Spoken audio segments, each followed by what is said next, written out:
You already know what time it is. The winning jerseys.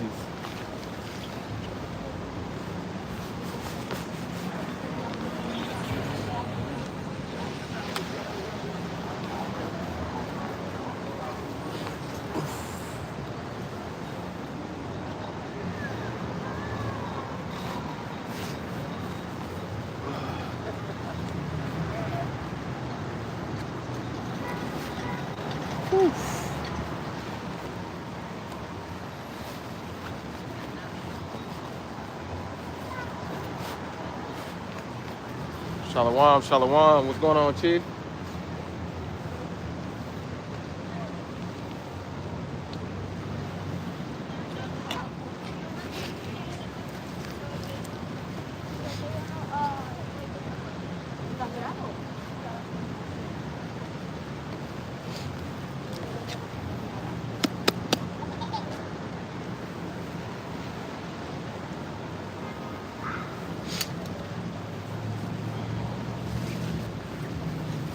We don't need all these books.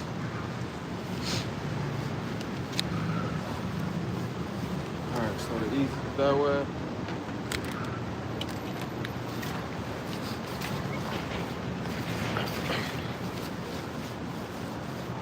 What's going on, man?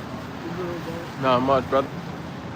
All right, man. You already know, man. We in a cheap place of concourse. All right.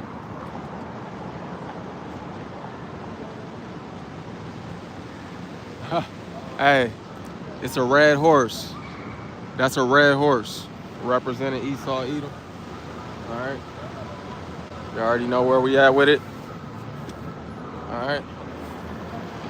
Lynching of America. Lynching in America. That's what that sign said right there. So I was at this spot before, and I like it. So, all right.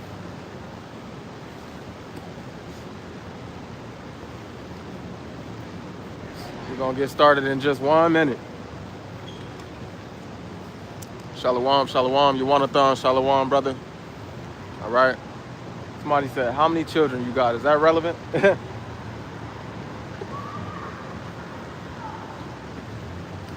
started just shortly, just shortly. All right. All right, without further ado, I want to give all praises, all glory, and all honor to the Heavenly Father in the name of His only begotten Son. All right. Yahweh, Bahashem, Yahweh Shai, Bahashem, Rakah HaKodash.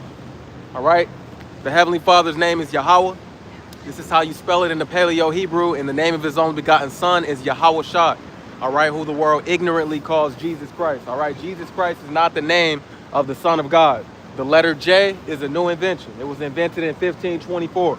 All right. We're talking about a man that walked the earth 2,000 years ago. There's no way in hell his name could be Jesus. So we call on his real name. All right. The Bible prophesies. The Bible tells the future. All right. If you know anything about prophecy, that means to foretell, to speak before it happens. OK. All right. The Bible told you was going to have technology like that. You got a robot ordering food, delivering food. You got cars driving themselves with no driver. All right. You got a lot of stuff going on that was talked about in the Bible before it happened. All right. The internet, you understand, certain rulerships, kings, dominions. All right. Everything was told before it happened. Okay. Even the condition of the 12 tribes of Israel. All right. Which is who this message is for. You so-called blacks, Latinos, and Native Americans. All right. You are the children of the Lord. All right. Deuteronomy chapter 7:6. Contrary to popular belief.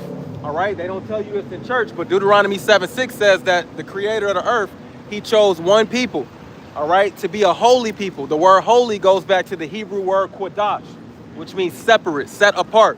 He says, I chose you to be a separate people, all right, unto the Lord your God. The Lord always addresses himself in the Bible as a personal God to a personal people, all right, to a peculiar people like the nation of Israel, Yasharallah in the Hebrew, all right. He says, I have chosen you to be a special people to the Lord your God unto myself, all right, above all people upon the face of the earth. When we went to church, we were taught that all people were equal. It didn't matter about this. It didn't matter about that. All right. Well, newsflash. That's not the truth. The Lord has a people who predominantly make up nowadays the blacks, Latinos, and Native Americans, but they share the same lineage. Okay. All these tribes started off as what you would call a so-called black man, whatever, but through mixture and through the father's seed line, all right, now we look like other nations, all right, and we're looking for those same spirits. Though they may not look like their ancestral self, all right, those spirits are walking around the earth, especially in Babylon the Great, called America, all right? So these people, speaking of the name, all right, it was prophesied that his real name will be revealed to them in the land of their captivity. You find that in Isaiah chapter 52, verse 6. He says, I will reveal my name to my chosen. All right, you got all these other Israelite camps talking about they don't know the name don't matter, the name is going to be revealed at the end that no man knows. They don't understand the scriptures. They err not understanding the scriptures. The name will be revealed, all right, to his chosen.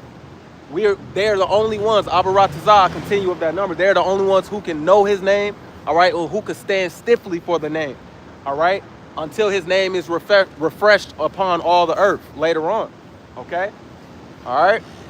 We get the secrets before everybody else get to see it right before their eyes. All right. And he said in Zephaniah chapter 3, verse 9, all right, that he will return a pure language. OK, before he judges all of this by fire, he's going to return a pure language so that they may call upon his name with one consent. All right. So you're going to hear people say, hey, Jesus is black. Follow me. I know history. Follow me. Those are not the prophets. All right, because they still calling on Jesus. They still calling on Yeshua, Yeshaya, Ahia, Jehovah. All right, all these different names. And they're telling you that that's the name of the Lord, but it's not. We're supposed to call on one name with the same consent. And those who call on the name Yahweh and Yahweh Shai, we speak the same things. We speak the same teachings. All right, we don't speak this thing over here and that thing over there and this brother teaching his own thing over there. No, there's one doctrine. The word doctrine, whether it's in the Hebrew or whether it's in the Greek, it means instructions and teaching. All right? The Lord is going to judge you based off if you were wise or if you were a fool.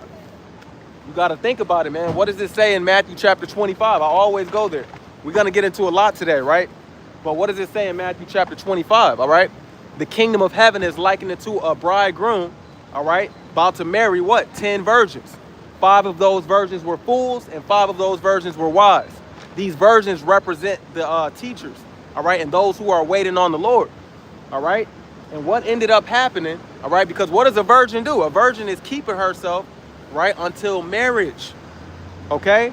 The Bible likens the 12 tribes of Israel, all right, to a comely and delicate woman. You find that in Jeremiah chapter 6, verse 2. I liken the precious daughter of Zion, all right, to a calmly delicate woman. All right, you read Revelation chapter 19, verse 7, it says the bride have made herself ready. Okay? All right? Who is the bride making herself ready for? The bridegroom, the Son of God. His name is Yahweh Shai. We're waiting on a marriage. All right? The marriage is going to save us from this evil place that we living in right now. All right? We're assigned to go through this terrible life that we're living right now. All right? As a big lesson, but that's a whole nother topic. All right, but we're going to be saved out of this terrible life by our husband. This is spiritual, man. If you can't take the spirit, then I don't know what to say. All right. So that's a beautiful thing, man. All right. So that's Revelation chapter 19, verse 7, when it says the bride have made herself ready. So the 12 tribes of Israel is likened to a comely and delicate woman. Okay. All right. So let's get into now that you know the name of the Lord is Yahweh Shai. All right. In the name of the Father. All right. You have 2 Lords. You have the Son and you have the Father. They're not the same. The Christian church always likes to teach you, Catholic church, whatever, that they're the same. All right? You could cut that quickly. Psalms chapter 110:1 says, the Lord, King David said, the Lord said unto my Lord, sit you here on my right hand, all right, till I make your enemies my footstool. How can the Lord, if it's only one God, talk to himself and say, sit here on my right hand? What's going on, man? All right, the Lord said unto my Lord, sit here on my right hand. So he's sitting in both seats. All right? No. All right? There's one Father God, there's one Son God. All right? And when the Son said that I and the Father are one, okay? That's the same as him saying that he's going to be one with his people. You got to read the whole book, man. All right? We're going to be getting into some secrets, all right, that the Lord revealed unto the prophet Esdras. Okay? It's a reason why I got all these books in my hand. I want to show y'all a book. This is the 1611 King James Bible. Okay? 1611 King James Bible. All right? I ain't gonna lie, y'all. I kind of fumbled a little bit a little earlier. All right, but I would keep that to myself. Forgive me, Salakia, y'all, for real, for real. These fleshly bodies, they crazy. You understand? All right. But back to the topic. All right, 16. If you know, you know. 1611 King James Version Bible. All right. And in here, you don't have 66 books. You have 80 books. All right. So I'm gonna be reading out of this red book, and you're gonna say, where is he reading out of? Where's the book of 2nd Esdras? All right. I'm reading out of your original King James. All right. Your oppressors, they took out, all right, 14 books, and they only gave you 66. All right. So when you have your King James Bible, you're not gonna have access, all right, to the other scriptures. All right. So you need to go on Amazon and you need to get the Apocrypha. But for the time being, you can go to kingjamesbible.com, or you can just type in Apocrypha. All right, because we'll be getting into this book today. All right. This book is like a bridge to understanding more of the rest of the scriptures. They took these 14 books out to keep you confused and to keep you drinking that false wine that the church is giving you, false understandings and philosophies. All right.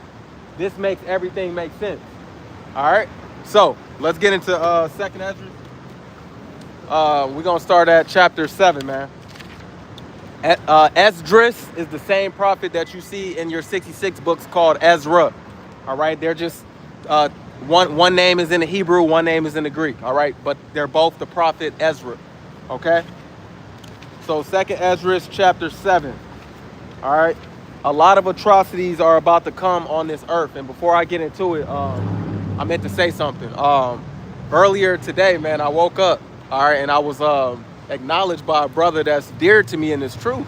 All right, he don't know, but I've been listening to this brother, man. He was the first brother in the anointing that you see me in. He was the first brother that the Lord used to show me what that looked like. That kind of power of understanding the scriptures, that kind of power of, you know, the real sense of the Bible, man, because you know, when you coming out of Christianity, you know, these false churches, Baptist, Pentecostal, Lutheran, and then you hear the real word, and you hear how the men of the Lord speak, it like pulls you in when you're predestined, all right, to hear those things. He said, my sheep will hear my voice, all right, and they're gonna know that was me, all right, John chapter 10, all right, and I knew that was one of the Lord's men, all right. His name is New Jerusalem 144 DA. So I woke up this morning. All right, and he had made a video, man.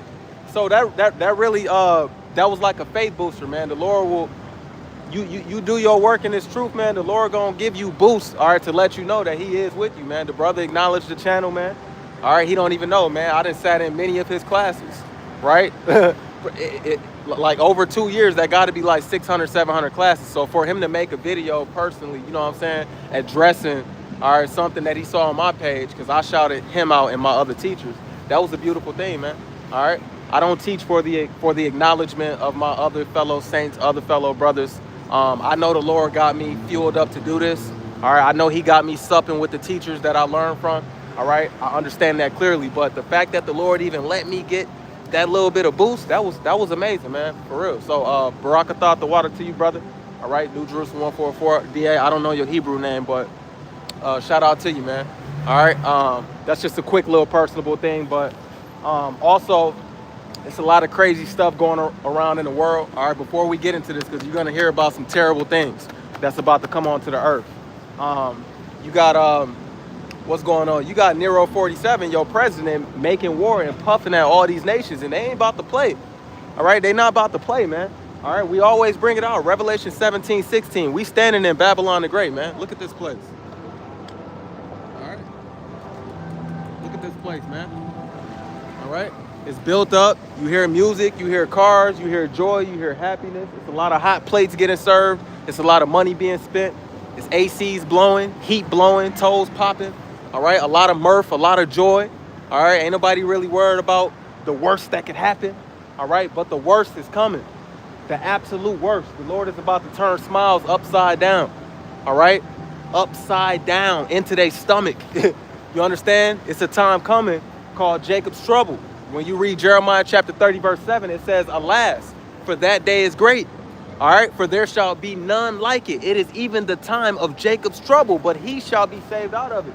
All right, Jacob, all right, his name was changed to Israel. All right, he's the father of the 12 tribes of Israel. So that's talking about these 12 tribes. They're in trouble. They were sent into America as a punishment, okay, for disobeying their power, all right? They disobeyed the Father and they killed the Son. They are the ones that delivered the Son up to the Roman Empire to be killed. They stoned the prophets when the Lord sent them warners to warn them. These people, so-called blacks, Latinos, Native Americans, they don't like the truth. They love evil. They love oppression. They trust in oppression. And the Lord got a very, very dark time that's about to come upon these people one last time before he gives them the kingdom. And it's about to be ugly. And these people are, the trouble he's about to bring them is going to affect every nation and every people. So everybody is about to be in trouble. All right? But the aim is on his people, because they have to learn a valuable lesson before he give them everything. But these people are the people that's about to inherit the earth. They're the apple of the Lord's eye. All right? The apple of his eye. Zechariah chapter 2:8, Deuteronomy chapter 32:10. All right? All right? But like any good father, all right, if your kid's acting up, you going to punish them, right? Well, he punished these people with slavery. He punished them to be at the bottom of everybody's shoe. He punished them to have to speak the language of their enemies. He punished them to have to live in lands, right? And if they're hungry, thirsty, all right, they want a business, they want anything, they got to get it from their enemies. All right, he punished them, all right, to have disrupted families. He punished them to kill each other. You understand? That's a punishment. You don't see no other nations acting like the way that we act. We disrespectful and disgusting, filthy, nasty, trifling. All right, I'm from Milwaukee, Wisconsin. It don't get no uglier than that. All right, straight up nasty, dark place. All right, you go to our neighborhoods, you go to our communities, don't nobody want to be there. They want to get in and they want to get out. Unless you living in some suburbs, I don't know where you come from. All right, but all over Babylon the Great in America, the blacks, Latinos, Native Americans, they live the poorest life. All right, don't got nothing but got all the pride in the world. You understand? That's our people. They got Lamborghini personalities, but Honda Civic lifestyles. All right, that's some arrogant shit, ain't it? You act like a Lamborghini, but you really a Honda Civic. But the trick is this: the Lord made you actually greater than a Lamborghini. You know what I'm saying? But the condition that the Lord put you in, Ecclesiastes chapter 10 verse 7 says, the rich sit in the low seat. All right, the Lord likens these men of this nation to fine gold. Did you know that? All right, if I'm not mistaken, that's in Lamentations chapter 4. All right, look at this. This is a car driving itself. It ain't no driver in there. How far do y'all think technology is about to go? It ain't no driver in that car, bro. I already showed y'all a robot delivering food. I just showed you a car not driving itself. We keep telling y'all you're headed into a totalitarianism, all right? Where your government is gonna have complete control over everything you do. You so much as run a red light, you're gonna get a ticket sent right to your little RFID chip and you're gonna be shut down. Yeah, there's RFID chips, radio frequency identification coming. They're gonna plant these things in your forehead, all right, or your hand, whether it's the right hand or the left hand, okay? Yeah, all right, Revelation chapter 13:16. The Lord warned you, all right, that the powers that be is gonna cause everybody, rich, poor, small, great, free, bond, homeless, have a house, don't matter. Rich, poor, you're gonna have to take a chip in your hand in order to buy or sell. Meaning you will not be able to participate in society unless you get down with their new currency system. Because to do anything in this life, you need money, all right? Last time I checked, whose face is on the money? The same ones that put chains around your neck. Do you understand? And if you live in any of these Latin American countries, your little Latin American dollar don't got nothing on that European dollar. It don't got nothing on it. And you have no power, all right? That's why the French, Portuguese, right? The Italians, all right? The British, they all came and stumped the mud hole into your little nations and they infiltrated your governments. You don't got no power there. All right, you have no power in Latin America. You have no power in the Caribbean. The same way there ain't no power in Babylon the Great. And that American dollar runs rampant through the whole world. Okay? So the people who got the power, all right, the Edomites, which is a self-proclaimed white man in the Bible. His nativity is Genesis 25:25. The Lord set them up to be the power structure of the world until the end of the world. And then when the Lord comes and collect crowns, all right, he's going to come take everybody out of power and put his son. The Father is going to take all the kings out of power and put his son over the new heaven and the new earth. All right. And his son is the Lion of the tribe of Judah. The head tribe of these Israelites is Judah. Out of all 12, Judah is the top tribe. All right. Genesis 49. Judah is the top tribe. All right, and that's where the Son of God, who the world ignorantly, which means you don't know, they call him Jesus. His name is Yahweh Shah. All right, he's gonna come. He's gonna come with healing in his wings for those who followed him closely, and he's gonna come with destruction, wrath, and anger. All right, all manner of pestilence and blood, a bloodbath. All right, for everybody else. All right, who's not of his elect. Okay, elect means chosen. All right, and then he's gonna set up his kingdom on earth. You read that in Daniel chapter 2. I guess I got to give this prerequisite before we get into it, because I'm street teaching. All right, I always tell y'all, man, I like to build foundation when I'm street teaching, and then we get into the points. Okay, Daniel chapter 2. All right, King Nebuchadnezzar of Babylon had a vision. He had a dream, right? And it messed his head up. He like, bro, I need all my wise men in Babylon to interpret this dream.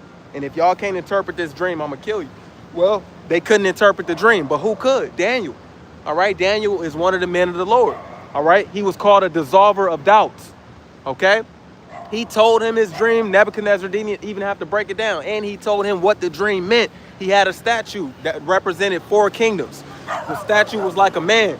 All right, and it was cut up into 4 different precious. They weren't precious. A head of gold, right? Breastplate of silver. Right, this part I don't know what it was. The thighs and the abs was of bronze. Okay, and you had the rest of the legs and the feet as iron and clay, which represented 4 empires: the Babylonian Empire, the Persia and Medes Empire, in that order.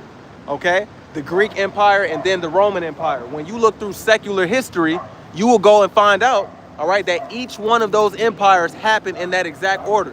There was really a Babylonian Empire. The Bible ain't a fairy tale. And then after the Babylonians, the Persian and Medes Empire. That literally happened. And right after the Persian and Medes Empire, you had King Alexander the Great.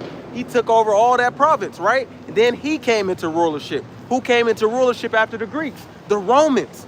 The Bible told us that this was going to happen way before it even happened. That's why 2 Peter chapter 1, verse 19 says we have a more sure word of prophecy. The reason that we can trust the words in this book, because we know that they are spirit and life. These words are words of truth, and they will happen. Numbers chapter 23, 19. Our Father is not a man that he should lie, nor repent from his word. He ain't going to turn from what he already established. Do you understand? Okay? So back to this dream. It was 4 empires. Okay? And what did he say? In Daniel chapter 2:44, he said that, well, go a little bit above that. He said a stone came out of nowhere and hit the statue at the feet. It hit the statue of all these empires of people who were not Israelites, right? And it said that stone broke all these empires into pieces, okay? And then the kingdom was given to the Lord, right? And to the people, all right? What people? His chosen people. And it was not given to other people. Let's get there real quick. Daniel chapter 2:44. Okay, let's start pulling some scripture, man. And this is the same four empires that's talked about in Daniel chapter 7, and it calls them beasts, okay? Those beasts represent men and empires of men, okay? So Daniel chapter 2, verse 44, because we're talking about a kingdom that's about to come, a rulership that's about to come. It's not here yet. We're still underneath the Roman Empire, all right? The Roman Empire is the last empire to rule. You didn't know that, but you are. This is Daniel chapter 2, verse 44, okay? It says, and in the days of these kings, all right, Babylonian, Medes and Persians, Greeks, right, Romans, all right, shall the God of heaven, Yahweh, set up a kingdom which shall never be destroyed. So once they're pulled out of power, Yahweh's going to send his son to rule over the earth. And that's setting up a kingdom which shall never be destroyed. And the kingdom shall not be left to other people. What does that mean? Ask your biblical scholars, what does it mean the kingdom shall not be left to other people? All right? They already had their chance to rule. The Persians, the Medes, the Babylonians, the Greeks, the Romans, the Egyptians, the Assyrians. They already had their chance of rulership. They will never, ever rule again. Because the kingdom that's about to be set up with the Israelites at the top is going to be an everlasting kingdom. All right? There's never going to be war again to where somebody's rising over, all right, the powers that be. That will never happen again. And we're coming into those times. And today I'm going to break down the detail, the nuance, and the intricacies of how that's going to happen. All right, especially in Babylon the Great. Because a lot of atrocities, a lot of blood, all right, a lot of terrible, perilous times is about to happen, even more than the stuff that's happening now. All right, and somebody got to warn you guys, because we still trying to wake up the elect so that they could be sealed, so that our kingdom can come. If we don't teach you and you guys wake up, all right, if we don't do that, right, woe unto me if I preach not this gospel, then prophecy can't come to pass. All right, so we have to teach you so the elect can be sealed, all right, so that we can get this all wrapped up, man. All right, so we can get all this wrapped up. So it says, which shall never be destroyed. This kingdom shall never be destroyed. That's about to come. All right, and he's going to make you brothers, all right, kings and priests of this new heaven and new earth, his 144,000, all right, which is the house of David, the government body, all right. He said in Revelations 5:10, you could start at verse 9, and he will pull them out of every country, every kindred, every tongue. You got Portuguese speakers on here, right? You got French speakers on here, right? English, okay? Dutch, African, all kind of dialects, indigenous tongues, brothers speaking all kind of languages, brothers living everywhere. They were scattered to the four corners of the earth, okay, into all the kingdoms of the earth. Didn't the Lord say that in red letters in Luke chapter 21, verse 24, that Israel will be delivered into their hand of their enemies, into all the kingdoms of the earth, until the time of the Gentiles is fulfilled? What does that mean, the time of the Gentiles fulfilled? All right, when that vision that Nebuchadnezzar had, that statue, all those rulerships, their time is over with, because everything has an appointed time. Okay, even the prophecies, the things that the Lord tell you is gonna happen, they have an appointed time. You find that word appointed time in Habakkuk chapter 2, verse 2 through 3, when he told Habakkuk to write down the words that he's saying. All right, write down this vision. All right. I don't want to get too deep, man. Let me finish this. Let me finish Daniel chapter 2:44. Man, I was about to go deep.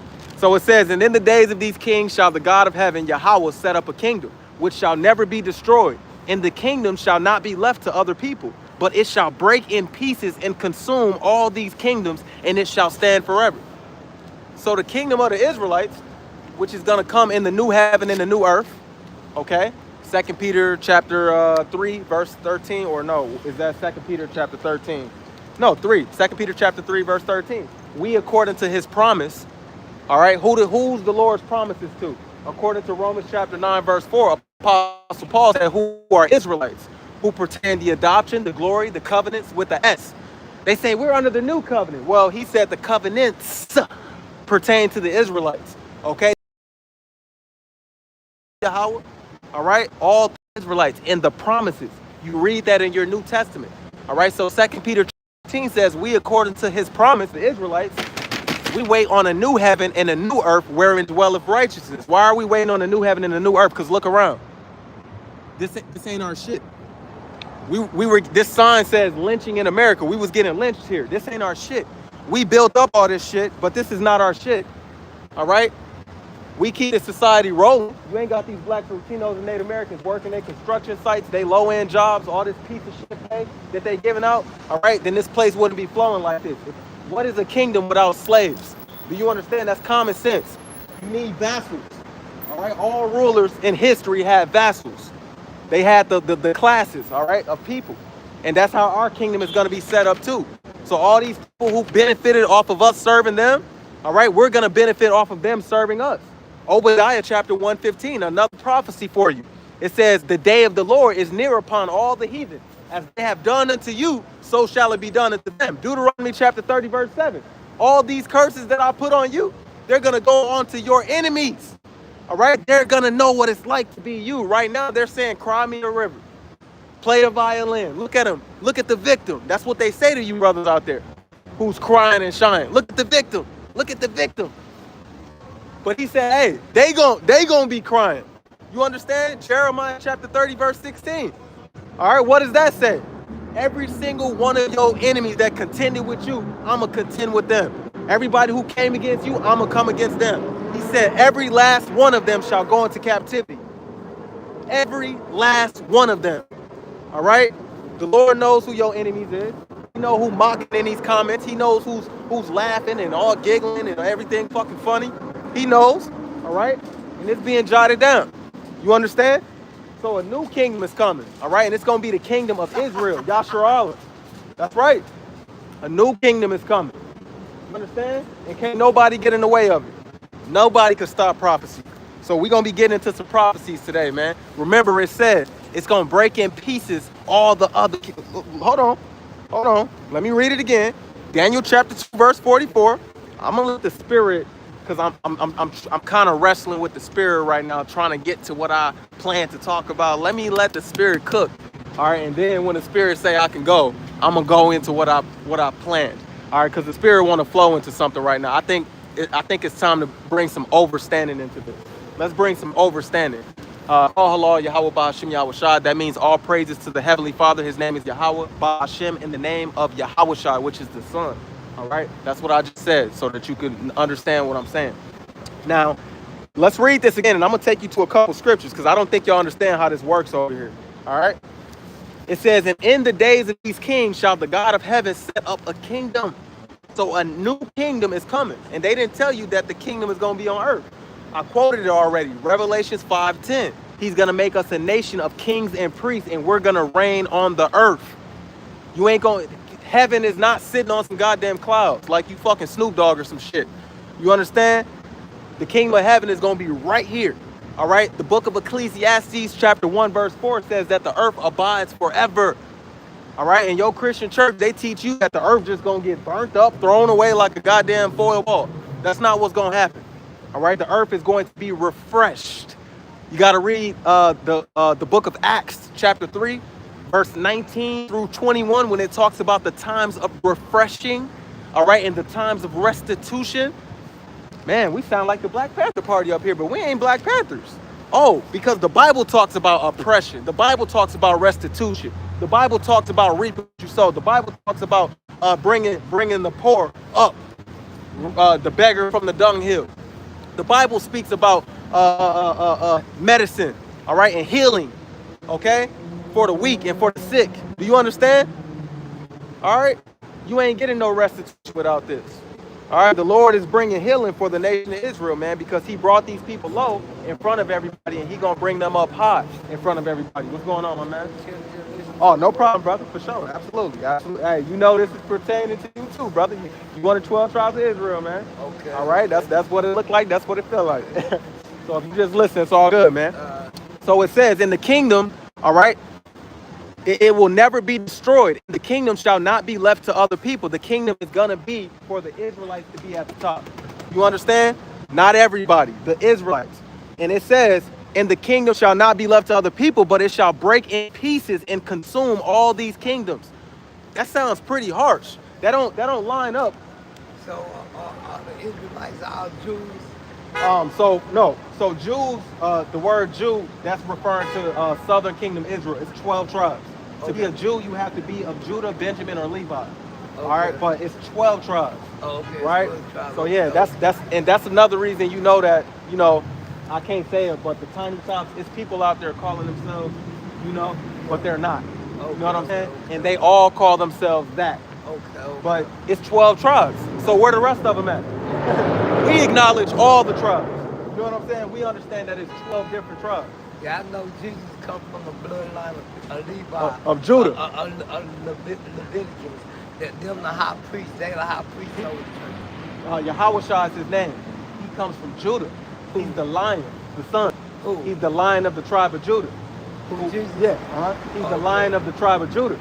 Well, the Leviticans are the priests. That's right. They're the priests. And Jesus is considered the high priest. He's considered the high priest. Why? Well, huh? Why? Because he was the sacrifice, right? Okay. He's the high priest. He got all the knowledge. He got all the information. He made the sacrifice for us.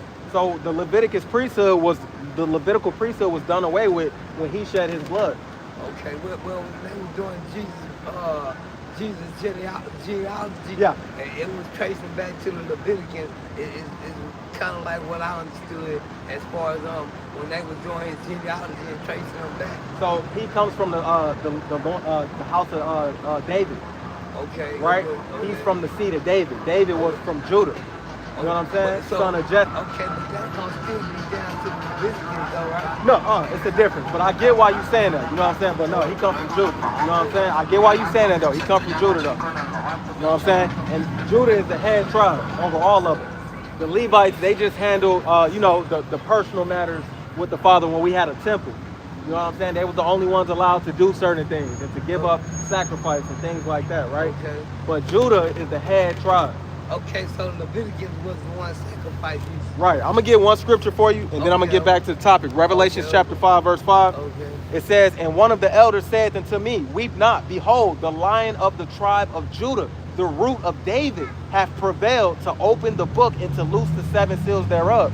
That's the Lamb. You read in verse 6, it says the Lamb. He is the Lamb that was slain so that we can have repentance through him. Okay. You know what I'm saying? Yeah, I haven't really got too much into Revelations. Yeah, it's all good. Yeah, I haven't really got to. Salute to you, though. Okay. You feel me? Salute to you, bro. You a believer, though. You feel me? Hey, have a good one. Shalom. All right? So, that's a beautiful thing, man. Call Allah Yahweh Bashem Yahshua. I was thinking of a precept to give him. But let me tell you, see, Daniel, he doing Revelations 2 and Daniel. Yeah, Daniel got Revelations too. We was in Daniel, yeah. That's the first revelation. Yep, he be telling the future too. That's right, brother. Yeah. See, Jake know. He said, hey, Daniel got Revelations too, because the Christian church don't realize, all right, or the Catholics or none of them, right? Bro, even the Old Testament has many things that's telling the future that have not been done yet. Why do you think, what is that? Luke chapter 24, verse 44. I guess we're going to flow with the spirit, man. Luke chapter 24, verse 44. We still going to get into some things with Esdras. We'll see which ones it is, but Luke 24, 44. This is red letters, just to show y'all right here, all right? You're supposed to put some respect on that, all right? And he said unto them, these are the words which I spake unto you while I was yet with you, that all things must be fulfilled. Fulfilled as in, all right, if he said it has to happen, his words have to come true. They have to fill up, all right, what was not filled up yet. They have to come to pass, man. His words have to come to pass. It says, all things must be fulfilled which were written in the law of Moses, that's the first 5 books, and in the prophets, that's Jeremiah, Ezekiel, right, Habakkuk, all these different prophets, right, and in the Psalms concerning me. So when you read the book of Psalms, there's future events in there. When you read the prophets, Jeremiah, Micah, Malachi, there's future events there, okay? When you read Moses, the law, when he consummated, Exodus, when he, you got the beginning of him dealing with the Israelites, and he got future events, all right, in the first 5 books. But when you go to church, they only back here. Stay out of that Old Testament, young man, because they don't understand it, what they none-seeing shit ass, all right? They scoff us the most, and they don't understand nothing. The lights is off, all right? The Lord wants to cut y'all lights on, man. If anybody's in this video and you want to get understanding, man, all right, this is a place where you can get understanding, all right? And I recommend you coming to the whole council, all right, of the other men that are like me, those who teach me as well.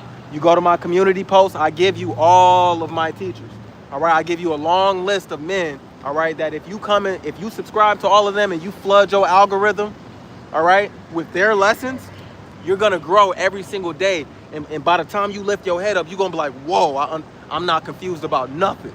Ain't nothing confused. Everything that Crooked Church had me confused about, it ain't nothing in my mind I'm confused about.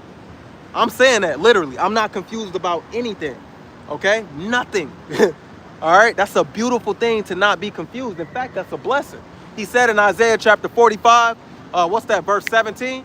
He said, Israel shall be saved, all right, you tribes, with an everlasting salvation. See that kingdom in Daniel chapter 2? All right, verse 44. All right, the kingdom shall be forever, and it shall not be left to other people. Israel shall be saved with an everlasting salvation. Because what is salvation? Luke chapter 1, verse 68. Deliverance from the hand of your enemies. That's the definition of salvation, because these people were sent amongst their enemies to serve them. How do you prove that, Trey? Jeremiah chapter 17, verse 4. He said, you would discontinue from your heritage. We the only people who sitting in school, everybody talking about, I come from here, I come from there. Your ass don't know shit. All you got is a good guess. You know what I'm saying? You got a good goddamn guess. You put 10 black people in a room, they got 10 different beliefs. They don't even believe the same shit. Where is their heritage? They speak in 15,000 different goddamn languages. Where is your heritage? They can't even tell you where they came from. Where is your heritage? That's proof who you is. All right? Come on now. That's proof.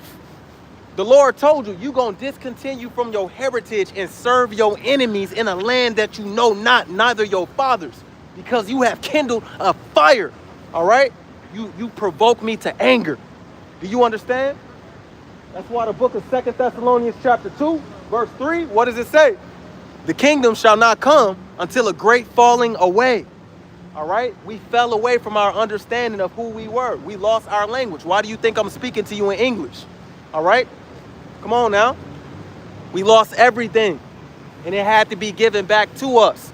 All right? And the tool that he uses to bring us back into our remembrance, all right, one of them is the Holy Spirit, the Ruach HaKodesh, which is the spirit of truth, which brings a man from a dead state of mind to a living soul. Living as in the breath of God, which is the understanding of things, the truth. We was void without the truth when we fell away. When we was getting beat on the goddamn plantation, filling up cotton bags and shit. This sign right here says lynching in America. When we was getting fucking lynched in America, all right, we didn't have this understanding. You understand? All right? But what does it say in Revelation chapter 11, verse 8? Their dead bodies shall lie in the field of that great city, spiritually called Sodom and Egypt. All right? What's going on? Spiritually called Sodom and Egypt. You got a question? Oh, okay. So yeah, spiritually called Sodom and Egypt. See, the other nations, they want you as a dead nigga. All right? You understand? Meaning you don't know shit.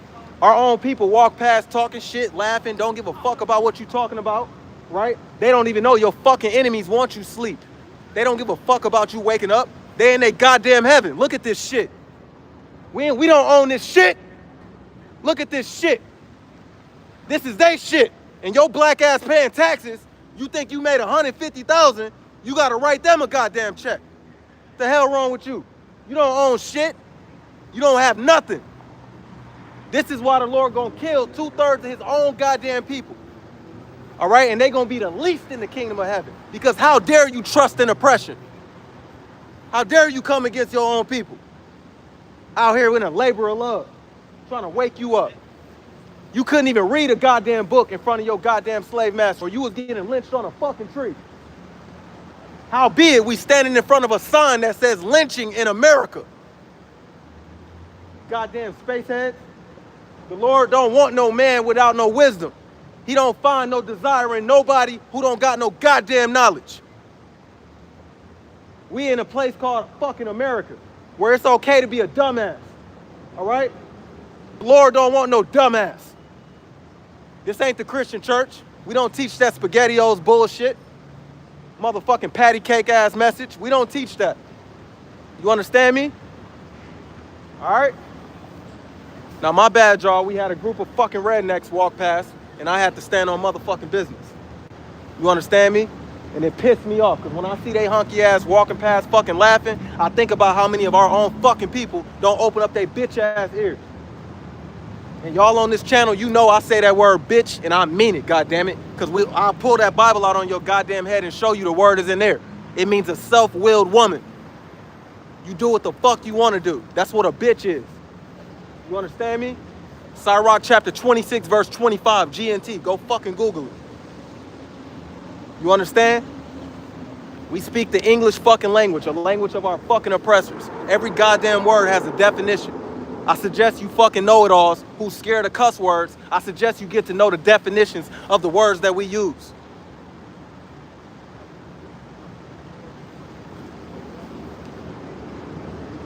The Lord finna break these motherfuckers into pieces. Do you understand me? He put you underneath the fucking boots, this fucking scrutiny, and the tutelage. You go to their educational systems to learn about yourself. You try to find yourself in their systems. That ain't for you. I'm gonna go off to college. I'm gonna get all A's in school. And you think you perfect and shit. Fuck up out of here. They lied to you. And they lying to your children. And you okay with it. You okay with sweet nothings. While the Lord trying to build you up to let you know, I chose you out of everybody on the planet Earth. I chose you out of everybody I created. You don't want nothing to do with me? You don't want nothing to do with me? You going into slavery. You going into slavery. All these people ever done, these Israelites, all they ever done was wanted to be like everybody else. wanting to serve they weak ass fake gods full of their gods is made from trees. They're made from clay. All these people, you blacks, Latinos, and Native Americans, all you ever did was want to be like your enemies. And the Lord is displeased with you. All right? And he ain't done with you. You thought the slave trade was, you thought that was it, huh? You thought you made it? You thought you graduated? Oh, he got a worse time coming. It's called Jacob's trouble. All right? It's called Jacob's trouble. You in trouble again. All right? And Jeremiah chapter 30, verse 7 says it's going to be worse than any time ever on the planet of Earth. We were once besieged by the Babylonians. That was the first time Judah, Benjamin, and Levi got touched, Southern Kingdom. And did you know that they starved us? When the Babylonians came, all right, against Israel in that time, okay, remember, Northern Kingdom, these tribes, they were already over here in Americas, in the west side of the world. Because when they left Assyrian captivity, you can read about this in 2nd Esdras chapter 13, verse 40 on down. All right, they were already over here. But you, Judah, Benjamin, and Levi, and a sprinkle of Northern Kingdom, right? Y'all punishment came in the 500s of BC. And the Babylonians was the first one to put hands on y'all mightily, all right? And you had no defense. Did you know that they set up, we had walls. They trapped you inside. Now, mind you, your rural area, the farming and the food and all that, that was outside the gates. All right? Your agriculture, your plants, your food, your animals. All right? And to feed the people in the gates, you had to be able to go out and bring it back in.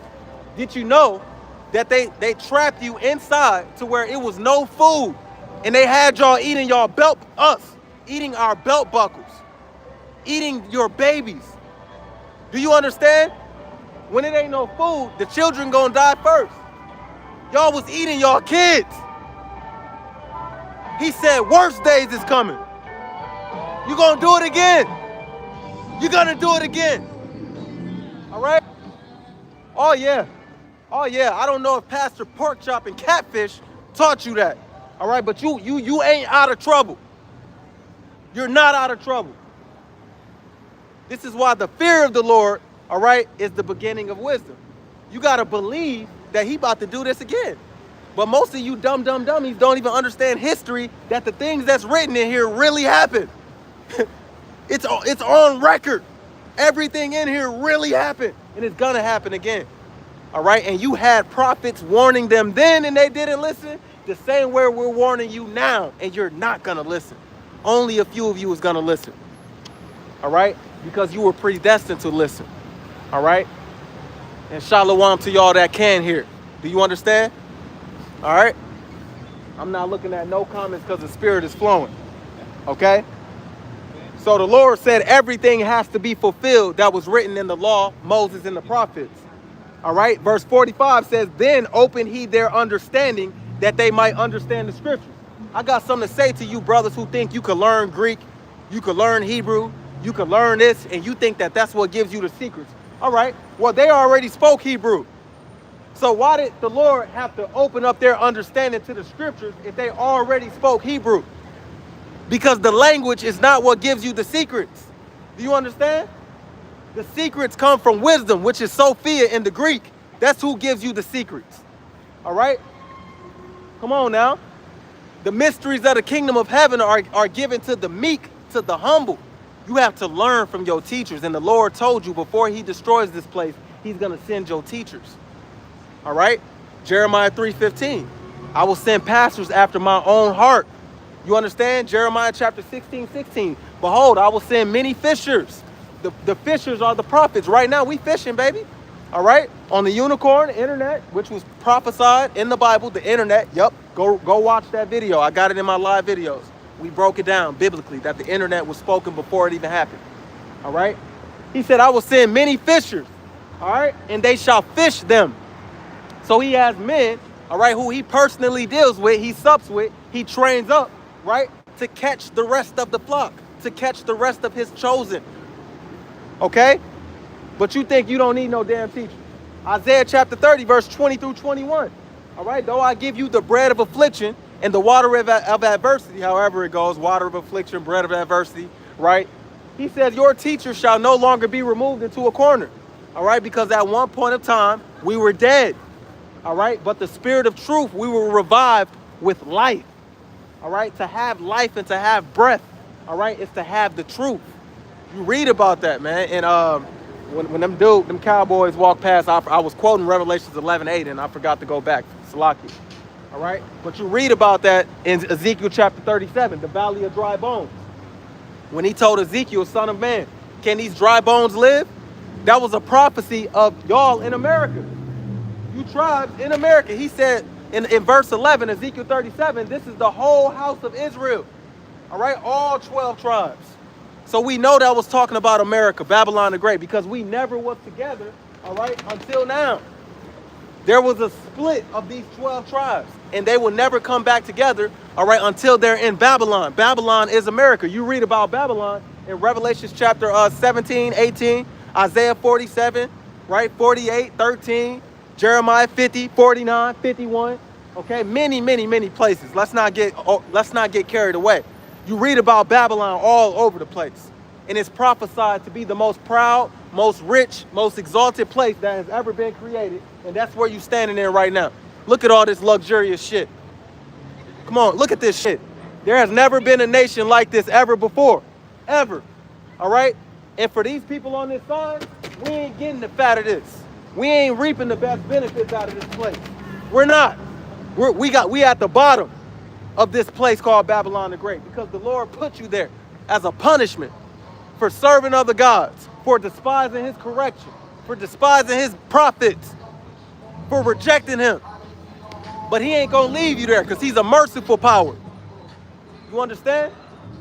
All right? Jeremiah chapter 50, verse 4, all right, says that Judah and Israel, which is southern kingdom and northern kingdom, all 12 tribes will be in Babylon. Verse 33 in Jeremiah 50 says that they were oppressed together. All right? They were beat down together in a place called Babylon. Yeah, you blacks, Latinos, and Native Americans, all of y'all together are at the bottom. Why you think they got ICE on your ass? Huh? And who was ICE after predominantly? Come on, man. That's just the beginning. All right? We're in the beginning of the times where the earth is beginning to vanish away, man. We're going to get these things, man. We're going to go into 2nd Esdras, and we're going to show you how serious this really is. All right? Because it's going to be times coming. What's going on, brother? For sure. So, yeah, man. All right, let's get into, I want to grab something, because in Daniel 2:44, remember it said they shall break in pieces all these kingdoms. All right? So if salvation really was for everybody, if they just call on Jesus, his name ain't Jesus. Acts chapter 4:12 says it's only one name. All right, and there ain't no other name given under heaven and under earth that you must be saved by. All right, and that name is Yahweh Shai. It was revealed to us by his spirit, by faith. Faith is belief of what the Bible says. Doesn't the Bible say faith come by hearing and hearing the word? All right, so if the word said his name is going to be revealed at the end, then damn it, you ain't got no faith if you keep saying, oh, we don't know the name. Oh, the name don't matter. Oh, the name is Jesus, dumbass. Jesus was the first slave ship that arrived here. How the hell? Come on, man.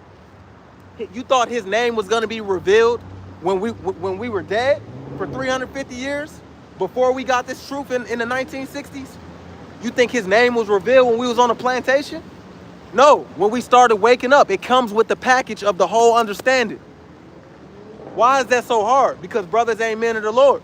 You got to be predestined to eat the whole roll. All right? And to actually understand it. And for wisdom, which is Sophia in the Greek, to actually deal with you. She's going to test you. Wisdom don't have no desire in every man. She has a desire for the humble, for the meek, for the lowly. All right? Those who don't mind becoming a little one first. Matthew chapter 18, 1-3. I always quote it, and I don't care if you're mad. All right? Yahweh Shai grabbed the little one, all right, in the midst of all his people watching. He said, if you don't by any wise become like one of these little ones, you shall in no wise inherit the kingdom of heaven. What do he mean by become one of these little children? Bro, dump out all that American trash in your head. Dump out that history you learned in school, all right, and relearn. Dump out your family's opinions. Dump out your own opinions that you grew up thinking, and become a new creature. Doesn't the Bible say you cannot put new wine into old wine skins? If you know what a wine skin is, That's not, you go to Total Wine, you go to these liquor stores, and you get a bottle of wine and it's in glass. Wine back then wasn't in glass. It was made out of animal skin, all right? And you can't put new wine into old animal skin or it'll burst through. The Lord wants you to be able to hold this wine because wine is likened to this truth and the proper understanding thereof, the whole philosophy, okay? Come on now.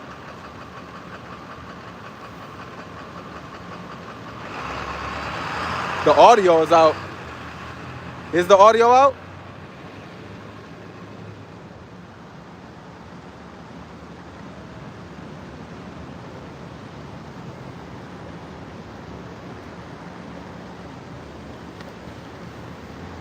Is the audio out?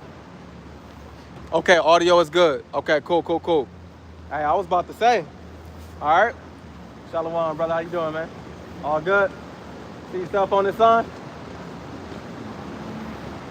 You right here? Where you at?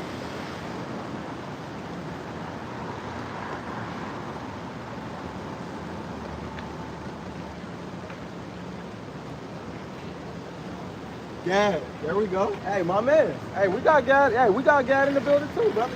You one of the small tribes of Israel, brother. You know what I'm saying? And the Lord is coming with healing in his wings if you get under his truth. You know what I'm saying? He's only going to save those who's able to receive the truth. All right? Because everybody else is deceived by lies and they love lies.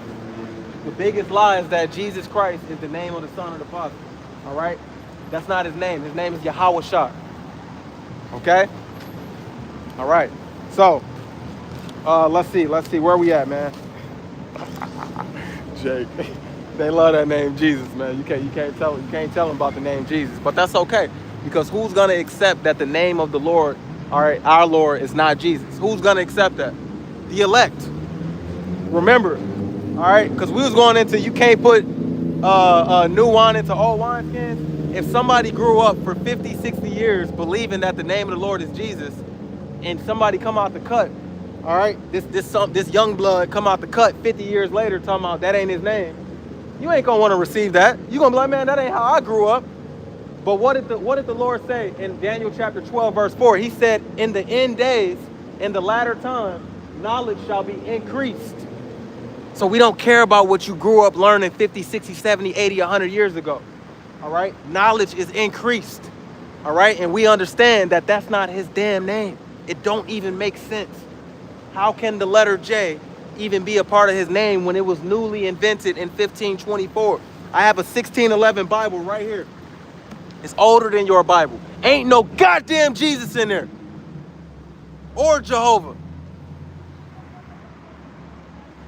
All right? Make it make sense, man.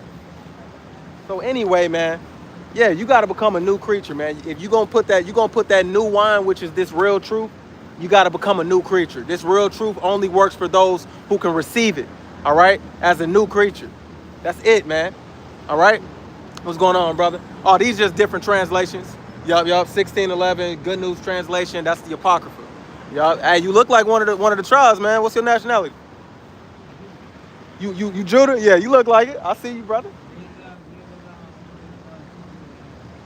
Hey, beautiful, man. Hey, you know you're Israelite? You know you're Israelite, right? There we go. There we go.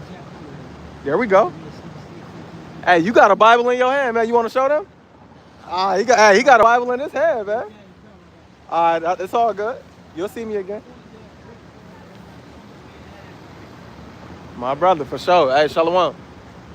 All right, so, and you know, all the children of Israel, man, they got that innate spirit of knowing, even if they don't know the name, even if they don't know the whole truth, right?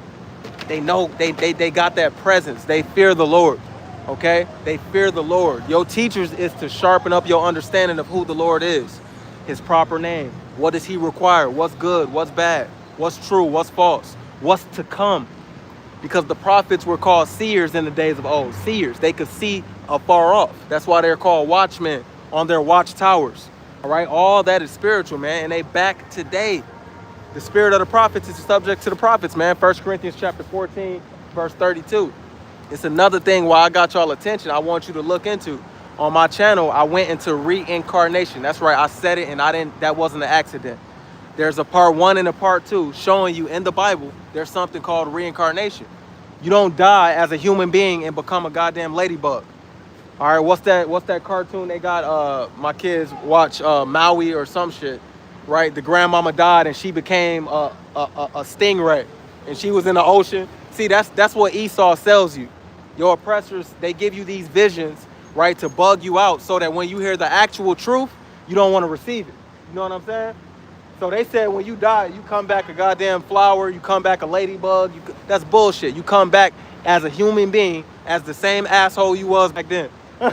Or the same righteous person that you was back then, right? That's what reincarnation is biblically, okay? But I don't want to go too deep into that. But when you hear me say things like the prophets then is the prophets now, if you don't go learn for yourself what I'm talking about, you could be a prideful, arrogant son of a bitch, right? And that's the dumbest shit I ever heard, and blah blah blah blah. Okay, walk your arrogant ass on. All right, or you could be a wise person and you could go seek if that's true, like the Church of Berea. They searched the scriptures to understand, all right, are these men telling the truth? All right, that's what we have the internet for, all right? It's to gather you guys with the truth. From the east to the west, man, we're going to be gathered by the word of the Holy One. Baruch chapter 4, verse 37. Baruch chapter 5, verse 5, okay? So Daniel chapter 2:44 said that the kingdom that's going to be set up is going to break in pieces all the other kingdoms that was ruling. All right, so let's check that out, because you do know Revelation chapter 13 verse 10 says, he who led you into slavery shall go into slavery, right? Oh, you thought they was just going to beat on us and stomp on us and the Lord was just going to make everybody equal in his heaven, huh? That's not what the Bible says. It says, once again, Obadiah 1:15, the day of the Lord is near upon all the heathen. As they have done unto you, so shall it be done unto them. The heathen is your enemies, right? And your own people, all right? They're called heathens, strangers, and Gentiles, and Greeks and all that because they serve their gods. They act like them. They take their philosophy. They take their understanding. Okay, everybody walking around here is most likely a little Edomite, a little white boy, because as the people is at the top, so as above, so below, that they like to say, right? The Bible says, I don't know where that scripture is by heart because I don't got no internet to look it up, but it's definitely in the scriptures. One of you brothers could probably post it. It says, as the king is, so is the people. All right? As the ruler of the people, so is the people. All right? That's why everybody's a prideful, arrogant asshole. All right? Because that's what's happening at the top of your government. Prideful, arrogant asshole. You understand? Okay? So, they led you into slavery, they going into slavery, right? Let's read something else. Since you got all these TikTok preachers, they know it all, right? Playing the little spooky music in the back. Oh, let me show you what's in Revelations. They don't understand a goddamn thing. They really just butchering it. Let me show you what the Bible says. What is that? If he that overcomes. I haven't grabbed that one in a minute. I'm gonna get it too. I know I'm gonna get it. Yeah, I think it's Revelations chapter 2. That's right. So this is red letters, as you can see. So put some respect on it. Revelations chapter 2. Okay. All right. Verse 26. It says, and he that overcomes. What are we overcoming? We're overcoming this world by not being consumed with their ideology, their rhetoric, their intellect. All right. A lot of Black, Latino, Native American, they want to be white. They want to be Esau, right? Because they see that Esau is blessed. They see his riches. They see his house. They see his power. They want to be him, all right? So they start to think like him, make excuses for him, want to save him. But the true men of the Lord, we understand that we're before the foundation of the earth, we were already created as being better than him and everybody else too. We're the top people. That says that in the Bible. Above all people on the face of earth. The so-called Blacks, Latinos, and Native Americans, that means you're better than everybody on the face of the earth. All right? So what? What you gonna do? You gonna fight God? He the one who said it. All right, Pastor Catfish didn't tell you that, did he? Because he a lying, what they call it, a snake salesman. You understand it? Come on now. So it says, He that overcomes and keep my works unto the end. That goes to show you, you need faith and works. You need the belief. You need to believe the truth. You need to know the truth. And you're going to have works. Faith and works. The book of James says faith without works is dead. Right? You got to have both, man. All right? We're not saved by works. We're saved by grace through faith, through our belief. We have the grace to believe and be accepted. All right? And not work hard to be accepted. But through your belief, you're going to do what you believe. You're going to do what's said in here naturally. So it said, if you don't understand that, I don't know what to tell you. He that overcometh and keepeth my works until the end, those who endure to the end shall be saved. It says, to him will I give power over the nations. All right, and that's starting with his 144,000, his elect. Revelations 5:10, I'm going to make them kings and priests, and they're going to reign over the earth. All right, now the women and the children, right, they're going to be blessed too. All right, but ultimately in the kingdom, there's going to be hierarchy. And it is what it is.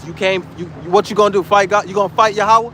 You gonna fight Yahweh Shai? No, you're not. You're gonna be better off, but there's hierarchy in the kingdom. Everything starts with Yahweh Shai, the son, right? Down to David, down to the rest of the 144,000, then down to the rest of the 1/3 elect, and then down to the 2/3. And everybody else underneath them is subordinates. All right? Subordinates, vassals. Okay? So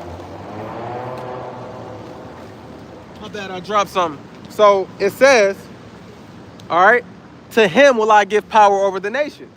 We're trying to get power over our enemies. Who's the nations? All right, the people that didn't help us understand who we was. Like Revelations 11, verse 8 through 11 says, they saw our dead bodies in the field and they didn't help us. They didn't cause our bodies to be put in graves. And then when we woke up by the spirit of life, which is the spirit of truth, which is the Holy Spirit, it says they saw us and great fear fell upon them. When they see us talking like this, they like, oh, God damn. They know what's up. You understand? And then we got saved. Right there in Revelations, it tells you salvation is for Israel. Right there in Luke chapter 168, salvation is deliverance from the hand of your enemy. You were scattered amongst your enemies. You're going to be pulled out from your enemies. Period. If you're of the elect. So it says, and he shall rule them with a rod of iron. We ain't going to rule them nice. As they done to you, so shall it be done to them. And Zechariah 1:15 says what? The Lord said, I am very sore displeased with the heathen. All right? For I was angry for a little, but they furthered the matter. They made it worse. They gaslighted your wickedness. They give you contracts, all right, to pollute your people with this wicked ass fucking music. All right? I'm victim to listening to it sometimes, but I know how to chew the meat and spit out the bone. What I relate to, all right, cool. I'm just going to listen to something just to listen to it, but you ain't going to pollute my soul. Rappers are not my teachers. But as for those who don't understand life yet, rappers are their teachers. Rappers are their idols. Actors are their idols. When you don't understand, you watching TV, you trying to imitate a TV character and shit. That's what Jake do. On this sign, blacks, Latinos, Native Americans, they find their favorite goddamn celebrity and they turn into him. That's why they paint their hair green and shit, start painting their damn nails. They talk a little shit, think they hard, they not. You understand? That's what they do. They take their favorite rapper, they look in the mirror, they try to turn into him. They supposed to take the Lord and turn into him. He's supposed to see you in his reflection. You're supposed to be the reflection of him, right? Especially if you're his bride, if you want to make it spiritual, right? Your woman's supposed to be a reflection of you, right? Well, spiritually, he says the nation of Israel is likened to his woman, his bride. So his bride is supposed to be a reflection of him, all right? Come on now, all right? That's why he got to purify you in that fire. Take all the infirmities. If you're going to be gold, right? When you find gold over there in the rocks, okay? Over there in the slums of the earth. Because gold ain't in some shiny place exalted. You find gold in the holes. You find gold in the mud. You understand? Just like you brothers and sisters, y'all in the mud when you find this truth. And then you take it and you got all these other stones connected to it that's not as valuable as the gold. And then what do with this chunk that got gold in it? They put it in the fire and all the stuff that's not gold, it gets burnt off. And the gold comes through the fire. And now it's refined. Now it's purified. All right, and when gold is purified, because gold cannot melt. How y'all doing? Good, how are you? All good, all good. Y'all got a question? No, we just trying Wanna to know see what what you're you're doing. doing. Yeah. Oh, okay, for sure. We teaching the 12 tribes of Israel. All right, these are the Lord's favorite people on the planet of Earth, so-called blacks, Latino, and Native Americans. Predominantly, that's who they are. We're the lower people on Earth right now. All right, especially in America. We Yeah. built up their country. We was the slaves here. Our language was changed. Yeah. Right? Spanish comes from white people. Spain, Portuguese. You go to Brazil, they speak in Portuguese. Yeah. That comes from white people, right? English. All right, that comes from white people. Why is it like that? If the Lord loved everybody and everybody equal, why were we their slaves? Yeah. Why were our women raped, children, right? Why are we burned with fire, crosses burned on our lawns? Why did all this happen to us? Because we're in trouble with our God. Yeah. And we ain't out of trouble yet. He's about to do us dirty one last time because we deserve it, right? But if you want to escape the bad things that's about to come, you have to come into his knowledge. He gives us a way out. Right? The way out is through the truth. But the truth is not popular. The truth is against everything that we learn about in America. Right? We don't have any order. You can do what you want to do in America, right? Right? You really can do what you want to do. As long as you don't get caught. Hey, that's what, as long as you don't get caught with certain things, you can do what you want to do. But the Lord is a God of order. You know what I'm saying? He's a masculine, stern power. Right? And he means what he says. He dares you to go against what he says. Though you get away with it for a little bit, eventually it'll come around and bite you. How did you start, like, Oh, how did I start with this? This is a matter of years. You know what I'm saying? I started off in crooked paths, being an atheist, not believing, really agnostic. Prove it. I knew it was something up there, but prove it. Prove God is real. Yeah. That was age 18 on down. Age 19, went to Hollywood. I'm sorry. How old are you? 28. Okay. Yup. Age 19. Went into Christianity because I went to Hollywood, had an experience, found out the devil is real. You know what I'm saying? So I started getting on my Christian journey. And then I started reading the Bible. And I'm like, hold on, his skin is black. Hold on, these people here calling themselves black. Why I don't learn about that in church? Downtown, VIP. I was up in church. I was up in church.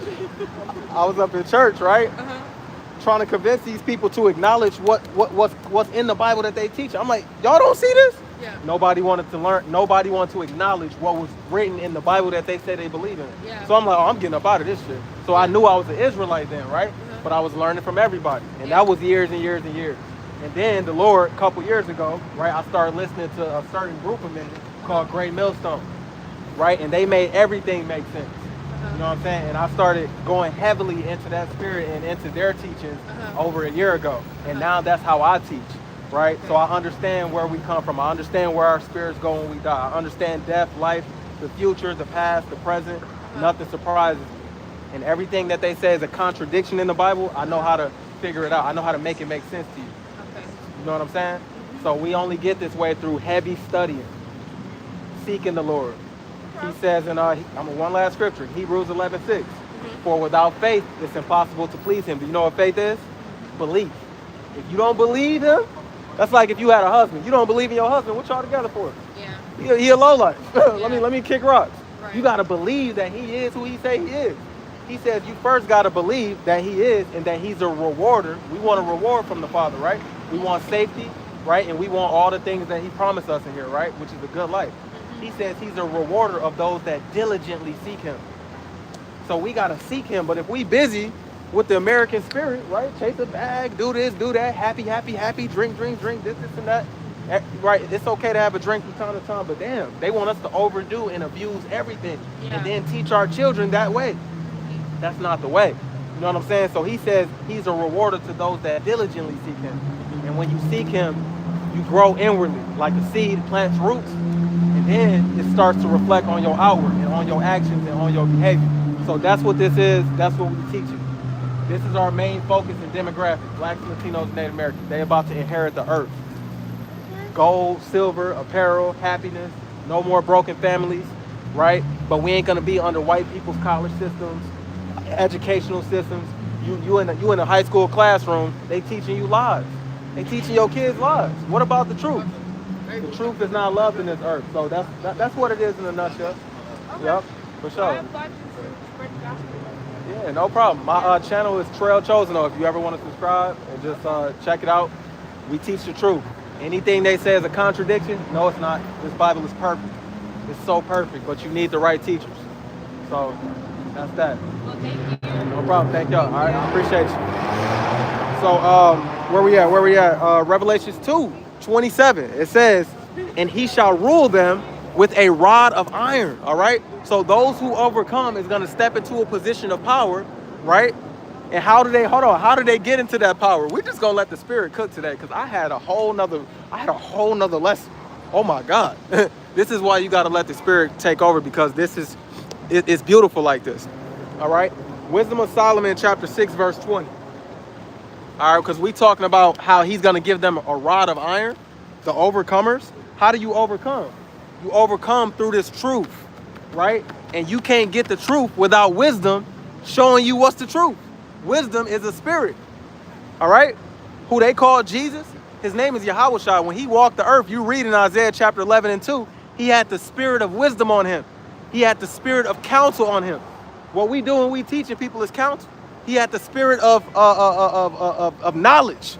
He had the spirit of understanding. All right? These are the same things that when you truly supping with him, you have these spirits as well, right? And you got to have the spirit of wisdom in order to get to the kingdom. This is, let me get it, Wisdom of Solomon. Forgive me, Salakia. Give me 1 second. I'm just headed there. I'm in a real Bible, not the phone. Wisdom of Solomon, chapter 6, verse 20 says, therefore, the desire of wisdom bringeth to a kingdom. So in order to get into this kingdom, you have to desire wisdom. Okay? All right? Remember when I said Revelations 5:10 says he's going to make us a nation of kings and priests, and we're going to reign on the earth? Check this out. It says, if your delight be in thrones, right? You want to be one of the kings, one of the judges, right? Revelations chapter 20, John the Revelator said, I saw thrones. He had a vision of the future in the kingdom, and he saw thrones with an S, not just one. Told you, it's going to be 144,000 superhumans on the earth. Superhumans. The whole nation of Israel is going to be like that. All right? But Zechariah chapter 12, verse 8 says, the feeble among them, because there's a least and a great, shall be as David. David was mighty, and the mighty men of David was mighty. The feeble of them shall be as David, but the house of David shall be as God, as Elohim, all right, as angels. They're going to have an elite power. The house of David is the 144,000, which is the temple, the third temple of the Father, all right? That is the third temple that 1 Peter chapter 2 goes into, all right? The spiritual temple, each stone being a man of the Lord, 144,000 cubits, okay? If you desire to be one of those men, you got to get wisdom, all right? And even if you're not one of those men, you sisters out there, or you brothers who may not be prophets, right? You still got to have wisdom, all right? Or you ain't getting saved. But it says, if your delight be in thrones and scepters, a scepter is that staff that you see kings have, right? They got the crown and they got the golden thing, right? It says, O ye kings of the people, honor wisdom, that you may reign forevermore, all right? Wisdom is going to lead you into a kingdom, all right? Come on now. Wisdom pours into you the truth. When you read Sirach chapter 24, verse 33, she says, I will pour out doctrine, which is instructions, as prophecy, which means the future. The things that the Lord wrote down concerning the things to come. All right. I will yet pour out doctrine as prophecy and leave it to all ages forever. All right. Come on now. So this is the age, right? This is a generation, right? She's dealing with men, right? There's men who do have the truth. Everybody ain't a liar. Everybody ain't confused. Come on now. You read Wisdom of Solomon chapter 7. What does it say? What does it say?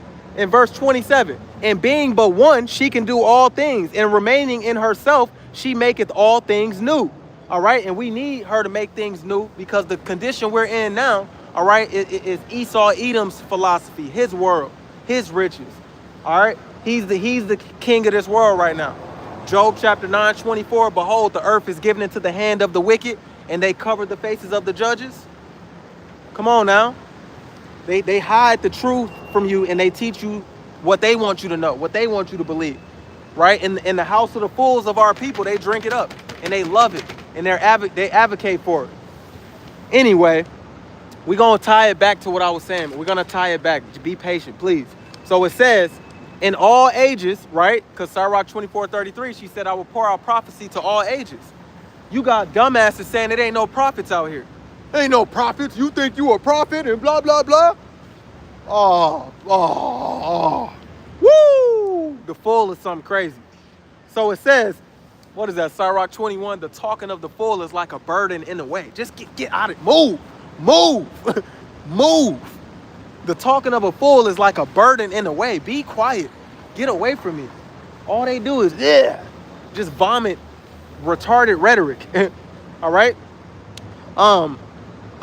It says, and in all ages entering into holy souls. So wisdom enters into set apart men and of all ages. We're in an age now. All right. And what does she do with these men? She maketh them friends of Yahweh, friends of God the Father, and prophets. So there's prophets in all ages. Okay? In all ages. Come on, man. For Yahweh loveth none but him that dwell with wisdom. For she is more beautiful than the sun, and above all the order of stars. Being compared with the light, she is found before it. All right? He don't love nobody unless you dwell with wisdom, and you ain't going to be ruling over no nation as a king if you don't get Sophia, if you don't get wisdom. All right? And if you have wisdom, you'll be teaching prophecy. You'll be walking in the prophecies. Calling on the true name of the Lord is walking in prophecies. Do you understand that? Because it was prophesied. Coming out here with a sign and crying out is a part of prophecy if you're one of those rulers. Abaratazah, which means Father willing. All right? I remain doing this thing. All right? Which is what does it say? Making your calling and election sure, working with diligence. All right? Why you think we stab at this thing every single day? Y'all been getting this ain't no content. That's disrespectful. Y'all been getting correct information for how long? Every single day. All right? That's what it looks like when you on fire for the Lord. And it ain't of me. John chapter 15, verse 5. The Lord said, I'm the vine, right? You are the branches. You see that tree right there, the big part? All right? That's the Lord. The branches don't mean nothing if you don't have that big part right there. He says you can do nothing, but you do it by me. So the works, I'm being used. It ain't that I'm so special. I'm humble enough to sign up to be used. Okay? In the fear of the Lord. Okay? With patience and suffering and fear. And this path is, it's very tough, man. But Acts 14:22. The kingdom shall not come but by much tribulation. Okay? Much tribulation. I see a lot of Jesus up in this comments, man. But y'all don't know no better. It's okay. It's okay until you know better. All right? Y'all don't know no better. That's not his name, but we ain't gonna keep. Just rewind the video. So now you understand, in order to be one of these men, all right, to break in pieces your enemies, you're gonna have to deal with wisdom. So it says, and he shall rule them with the rod of iron. So the man who overcomes, he's going to rule these nations with the rod of iron. As the vessels of a potter shall they be broken to shivers, even as I received of my Father. And we know that's in Psalm chapter 2, verse 7 through 9. All right. The Father gave the authority and power to his Son. In the Old Testament, he speaks of his Son. That's right. Non-Messianics. And he says, hey, man, I'm giving you the heathen, man, as an inheritance. You understand? And you're going to break them into pieces. So how's that for your all people is equal doctrine? That don't even make sense. They going into slavery, bro. They put you in slavery. What don't you understand about that? All right? We're going to break them into pieces. The Lord is going to, these men you laughing at, the Lord is going to use them to turn that smile right into your gut. You understand? Why is every man's face, why is every man's hands on his loins like a woman giving birth? That's what he said about Jacob's trouble in Jeremiah chapter 30, verse 6. Why every man's face got blackness on it like a flame? And why is their hands on their loins like they about to give birth? Why they looking so crazy? What's going on? All right? Yeah, all hell done broke loose, and they don't know how to deal with it. You understand? All right? What's that, man? Micah chapter 4. We could go into this breaking with pieces, but I don't want to do that. Let's get into some perilous times. We're going to get 2nd Esdras out, all right? Y'all just give me 1 second. I'm going to drink this a little bit, and we're going to get started. We're going to get into some perilous times because some dark days is coming, man.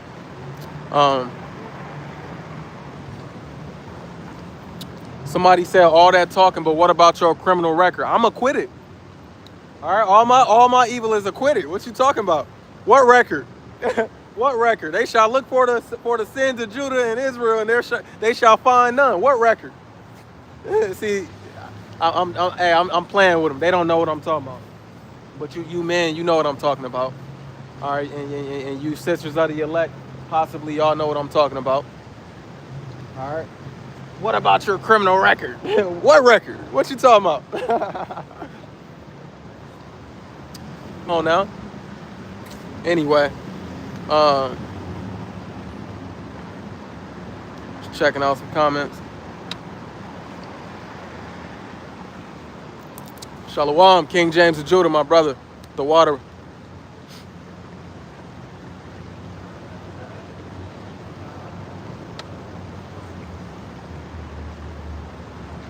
Somebody said, nobody is better than anyone. You don't have faith. Faith come by hearing and hearing the word of God, the word of Yahweh. All right? His word said that there's one people above all people on the face of the earth. If you don't believe that, you don't have faith. So this ain't for you. So it don't matter. All right? Somebody said he poured out his spirit on all flesh. Yes, he gives dreams to all flesh. So now they're quoting Joel. I'm glad I read some of these comments. So they're confused. What is that? Joel chapter 2, verse 27, when he says, I will pour out dreams and visions upon your daughters and your sons, right? And upon all flesh, right? He's talking about that scripture. Now, is that saying that he's going to give his Rakakwadash to everybody? No, man. He's going to put dreams into everybody, all right? And they're going to be telling the world, man, I just had this crazy dream. And guess who's going to be the only ones who could break it down? The men of the Lord, the true men of the Lord. Let me give you a biblical example. Shout out to Elder Apostle Tahar for this. King Nebuchadnezzar was a heathen, right? And in the Old Testament, you'll hear every Christian say, that's the Old Testament when he was only dealing with Israel. Oh yeah? Why did he give a heathen king, all right, King Nebuchadnezzar of Babylon the Great, why did he give him a vision of a future prophecy that still to this day have not come to pass? Because Nebuchadnezzar was being used. And Daniel, he broke down the vision. And what did he tell Daniel? What did Daniel tell Nebuchadnezzar? You're the head of gold, and all y'all gonna get broken into pieces at the end of it. So did he say, Nebuchadnezzar, you're gonna get salvation at the end? No, he told him, y'all gonna get broken into pieces. And Nebuchadnezzar was like, hey man, thank you for telling me the dream. and it was done. It was done. The Lord made the man eat grass. He got prideful, arrogant, whatever. It was done, man. He didn't say, all right, I'm a part of Israel's inheritance. All right, so all these slow bellies, these confused, what did Saint Jersey say? Scrambled eggs. Their brain can't, it's raveled up. Scrambled eggs. They got scrambled egg brain. All right, they don't understand. You understand? So in Joel 2:27, also, what is that? Acts. I know this by heart, man. That's Acts chapter 2. Yeah, verse 28. All right, and it talks about the same thing. He pour out his spirit upon all flesh, and they shall dream dreams, right? Come on now. You have other nations always having dreams of terrible things to come. That don't mean that they are part of the inheritance of Israel. The Bible is not a contradicting book. It just told you he's going to snatch out of power all these heathen, put them into slavery. Now, how the hell can you come out the cut talking about if they believe, shut up. The Bible ain't confused. You are. You're confused. They going head first into slavery. Head first. Come on, headlong. All right, headlong. So, where are we at? Yeah, they be cherry picking scripture.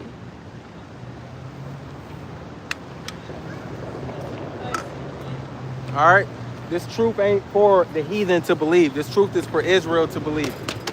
The heathen's gonna hear it, and that's just a heads up for them.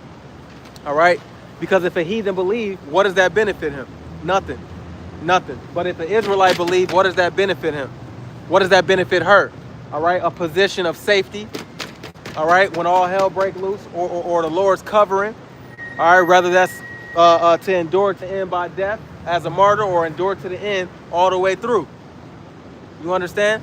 The Lord gonna be with you, okay? And then you get the first dominion. You get the kingdom. You become one of the first fruits of the kingdom because he's gonna destroy most of these people and they're not gonna partake in the first dominion, okay? They're not gonna be the greats. They're gonna be born as the children of the elect. You don't get this truth right, you gonna be our children. All right, Abaratizam, that number. Do you understand that? That goes for family, all y'all. If you don't get this right, who you laughing at and you think is crazy and Looney Tunes, you're gonna be their kids, bro. All right, the least. All right, because the 144,000 are the first spirits created by Yahweh Shai. Okay? Yahweh Shai was created by Yahweh, by the Father. That's why he's the only begotten. He was literally created by the Father. And everything else was created by Yahweh Shai after that. And he created them 144,000, man. You understand? Those are your fathers. Okay? Of the nation of Israel. So that's a mighty thing to be of that number. That's why we always say, look, what did Paul say? I won't dare say I'm of that number. All right, but then on the other hand, Paul knew he was of that number, man. All right, you got to know the scriptures to know that. It's like you know, but you can't be arrogant. And you got to serve the Lord with fear and diligence. You understand? Because the Lord ain't dealing with everybody. He got most people out here like scrambled eggs. They brain all fucked up. All right? They can't do it like you do it because they was never doing it. They was never the prophets. All right, man, let's get into some of this, man. 2nd Esdras, chapter 7. All right. 2nd Esdras, chapter 7. Somebody said he's still going. You're right. The faucet didn't stop. We pouring out Acts chapter 7:38. No, John chapter 7:38. He that believes on me, as the scriptures say, out of his belly shall flow rivers of living water. You goddamn right. The water's still running till the Father cut the faucet off. God damn it. All right. Now, which one of 2nd Esdras do I want to get?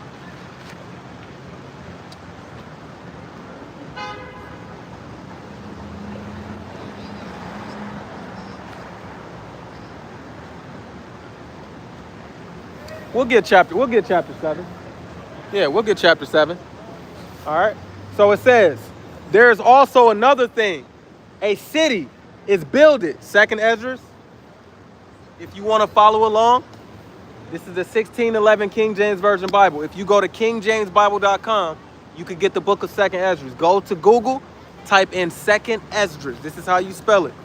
Esdras. And you can follow along. Chapter 7. And we starting at verse 6. You're going to want to follow along if you're going to get the understanding to it, man. All right. So it says, there is also another thing. A city is builded and set upon a broad field. All right. So when you're reading the Bible, you're reading a vision. All right. Habakkuk chapter 2, verse 2. He told the prophet, write down the vision. The vision is written down. All right. Real quick, before we get into this, you got to understand. He told all his prophets to write down visions because they paint a picture of what's to come. He told Habakkuk this is for an appointed time. All right.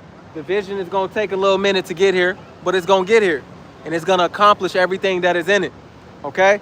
So the book of Proverbs chapter 29:18, I say this religiously. It says, without a vision, the people perish. The people of Israel, if you don't give them the future, nothing to hold on to, no hope, no nothing. All right, then they just slaves. Nothing means nothing. All right, but because we have foresight, the Lord gives us a vision, which is the future of the evil to come and the good to come. And if you're a wise person, Proverbs 22:3 says, the prudent man, he sees that vision. He foresees, right? And he hides himself. We get out of the way of the evil, but the simpleton, the foolish one, the non-believer, all right? What does he do? He keeps going the same way he's been going, and he's going to get destroyed. All right? But the vision is for your welfare. All right? And what does it say? What is that?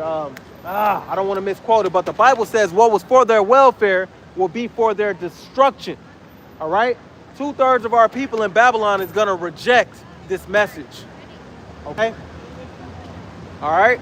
But this message is for their welfare. You understand? Everybody think about Section 8. A different kind of welfare, way better than that, man. True nourishment. All right, true medicine, true healing. But they don't want to believe it. They ain't got no faith, and without faith, it's impossible to please Him. Now let's get to this vision, man. So we're painting a vision. So I want you to be a visionary. I want you to think.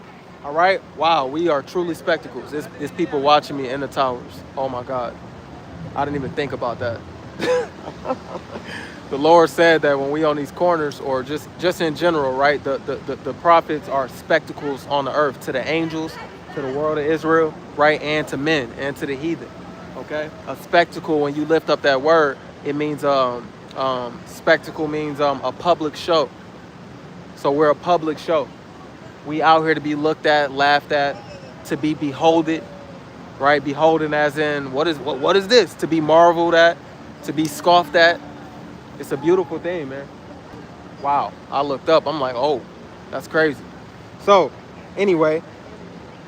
So, there's also another thing. A city is builded and set upon a broad field. So, think about a city and think about an open field. Okay? It's set upon a broad field and it's full of all good things. So, this city has all good things in it. We ain't talking about Babylon. All right? It says, the entrance thereof is narrow. So to get into this city, it's not wide, it's narrow. Okay? Think of a road. It's a narrow road, a narrow walkway, right? And it's set in a dangerous place to fall. Okay? So not only is the road narrow, the entrance to get into this city is narrow, right? But it's dangerous. All right? So I want you to be a visionary when you're seeing this, or it ain't gonna work. All right, you got to be a seer. It says, like as if there were a fire on the right hand and on the left hand, deep water. All right, so what do we have right now in our head? We got a city. Think about a golden city. I always put that in my cover photos, right? Think about a golden city. It's in this one, right? It's in this one. It's in the cover photo. Go look at it, right? And the golden city is afar off, and it's big, and it got everything that the heart could wish for, right? But it's a narrow path. It's just one road, right? Because the scriptures talk about the way, right? Don't it say the fear of the Lord is to hate every false way? Don't John 10 talk about one way? Any man who comes up another way is a thief and a robber, John 10 and 1. Another way is Christianity can get you to the kingdom. Islam can get you to the kingdom. What did Oprah Winfrey say? There's many pathways to heaven. That's bullshit. There's only one way. And that's through the truth, the way, the truth, and the life. Who's the way, the truth, and the life? Who's the door to get to this path? Yahushua, the Son. Okay? So we got a golden city and we got a path. And it says on the right side, what did it say? Fire. On the right hand. And on the left side, deep water. So imagine the ocean. The ocean is scary, man. All right? I've been on a cruise ship, man. I don't know if you've ever been out there in the water. Bro, you don't want to, bro. The ocean will swallow you up.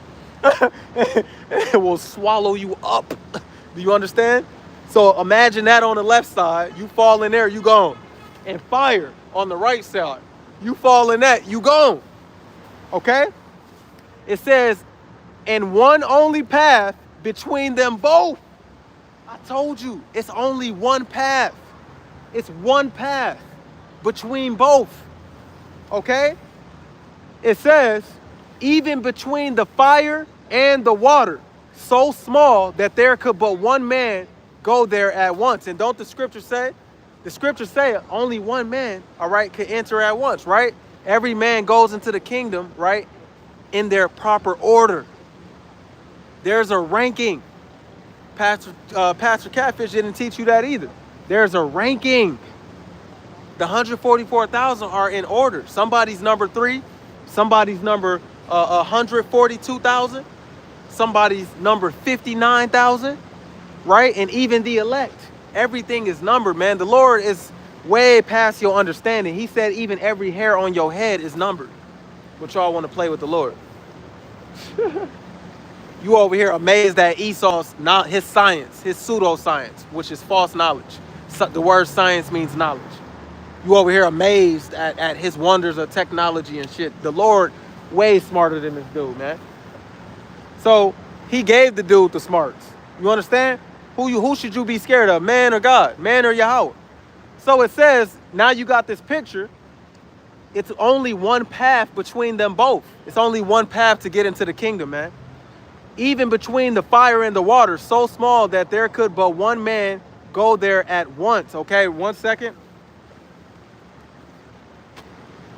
I want to see if I can get a precept real quick, Matthew 7:14. Through your precepts, I get understanding, man. All right. What is that? Psalm 119, 105, I think. Matthew 7. Yeah, right there. So verse 13, enter ye in at the straight gate. The straight gate is, that's the gate of suffering. That's the narrow path.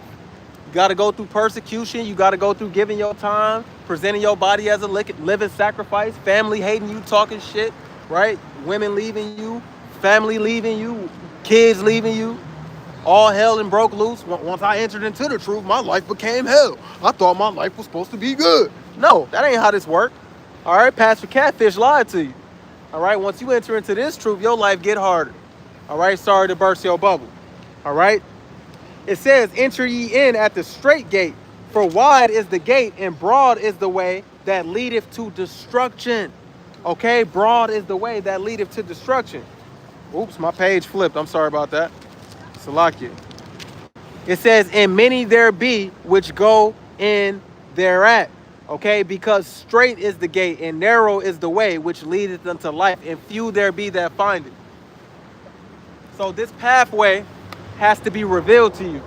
All right, but this narrow path with fire on one side and water on the other side has to be revealed to you. Few there be that could find it. Few there be that could find it. Remember that. All right. So it says, if this city, all right, remember the city is at the end of the road. Can't wait to throw that shit in the trash. Anyways, if this city now were given unto a man for an inheritance, if he never shall pass the danger set before it, how shall he receive this inheritance? All right. So the kingdom of heaven is an inheritance. What's going on, y'all? How y'all feeling? All right, for sure. My man's. So the kingdom of heaven is an inheritance. All right, and it's to the 12 tribes of Israel, but only the chosen is gonna get the first fruits of it, man. All right. Now it says, if it's given as an inheritance, if he never shall pass the danger set before it, how shall he receive this inheritance? If he don't take the risk, you ever saw those shows where it says you got to walk this tightrope, but at the end of the tightrope, forget that. We're going to take it to the modern day. Squid Games, right? They make you play a bunch of games and you have to pass through the danger to get to the next level, right? And they had something where, you know, on one episode, you had to choose the right squares to get to the end. And if you don't choose the right square, then you die. He's saying if you don't take the risk, you're never going to get the reward. When you step into this truth, y'all, all right, it's going to get very, very hard, man. It's not easy. All right. All of your immediate friends going to think you crazy. All of your immediate family is going to think you crazy. Your own mama going to think you a bug out, bro. Your own mama that birthed you, she's not going to understand you. All right? Your parents ain't going to understand. Your cousins ain't going to understand. And this is 99.999% the truth. If you brothers out there woke up and you do got some family that understands you, that's very rare. Because the Lord ain't dealing with whole families like that. He's coming with a sword of division. He said, think not that I come for world peace, but with the sword, a sword of division. He didn't call whole families into this truth. All right? He choosing gold that's amongst other unprecious stones, not as precious as the gold. And he purifies that gold. He burns off that unbelieving family, that unbelieving people, and he separates you, man. All right? That's just the truth, man. Whether your family get offended at hearing that or not. All right? It don't matter. My whole family is offended at me, and they don't like me. Especially when I'm talking like this. They like the Von Trail that's in their head, but they don't like the man of God. They don't like the man of Yahweh Ba'Shem Yahushua. They despise him. They want to bite him. Hate that dude. Who the hell he think he is? Ain't you the same one? Come on, man. They can't stand you. So it gets very hard, man. Brothers lose jobs, lose wife, lose kids. You start changing, right? You change your behavior, you change your routine, right? And change is uncomfortable, not only for you, but for the people that once knew you. So if you don't take this step, right, to get this, whatever, all you could desire is at the end of the road. If you don't take the first step to get there on this narrow path, you ain't gonna even get there. You gotta move, man. All right? And the first thing to get there is the fear of the Lord. Everything starts with to fear the Lord, to respect him. You ain't gonna respect his word if you don't fear him. You understand? You ain't gonna get wisdom. Sophia leads you to a kingdom. You ain't gonna get wisdom without fearing him, because the fear of the Lord is the beginning of wisdom. All right? So it says, if he shall never pass the danger set before it, how shall he receive this inheritance? And I said, it is so, Lord. Then said he unto me, even so also is Israel's portion. All right? He said, the Father told Ezra, the 12 tribes of Israel, their portion of life is to pass through this dangerous life to get to a better life. But y'all still thinking this is for everybody. The kingdom is not for everybody, and it just told you right there.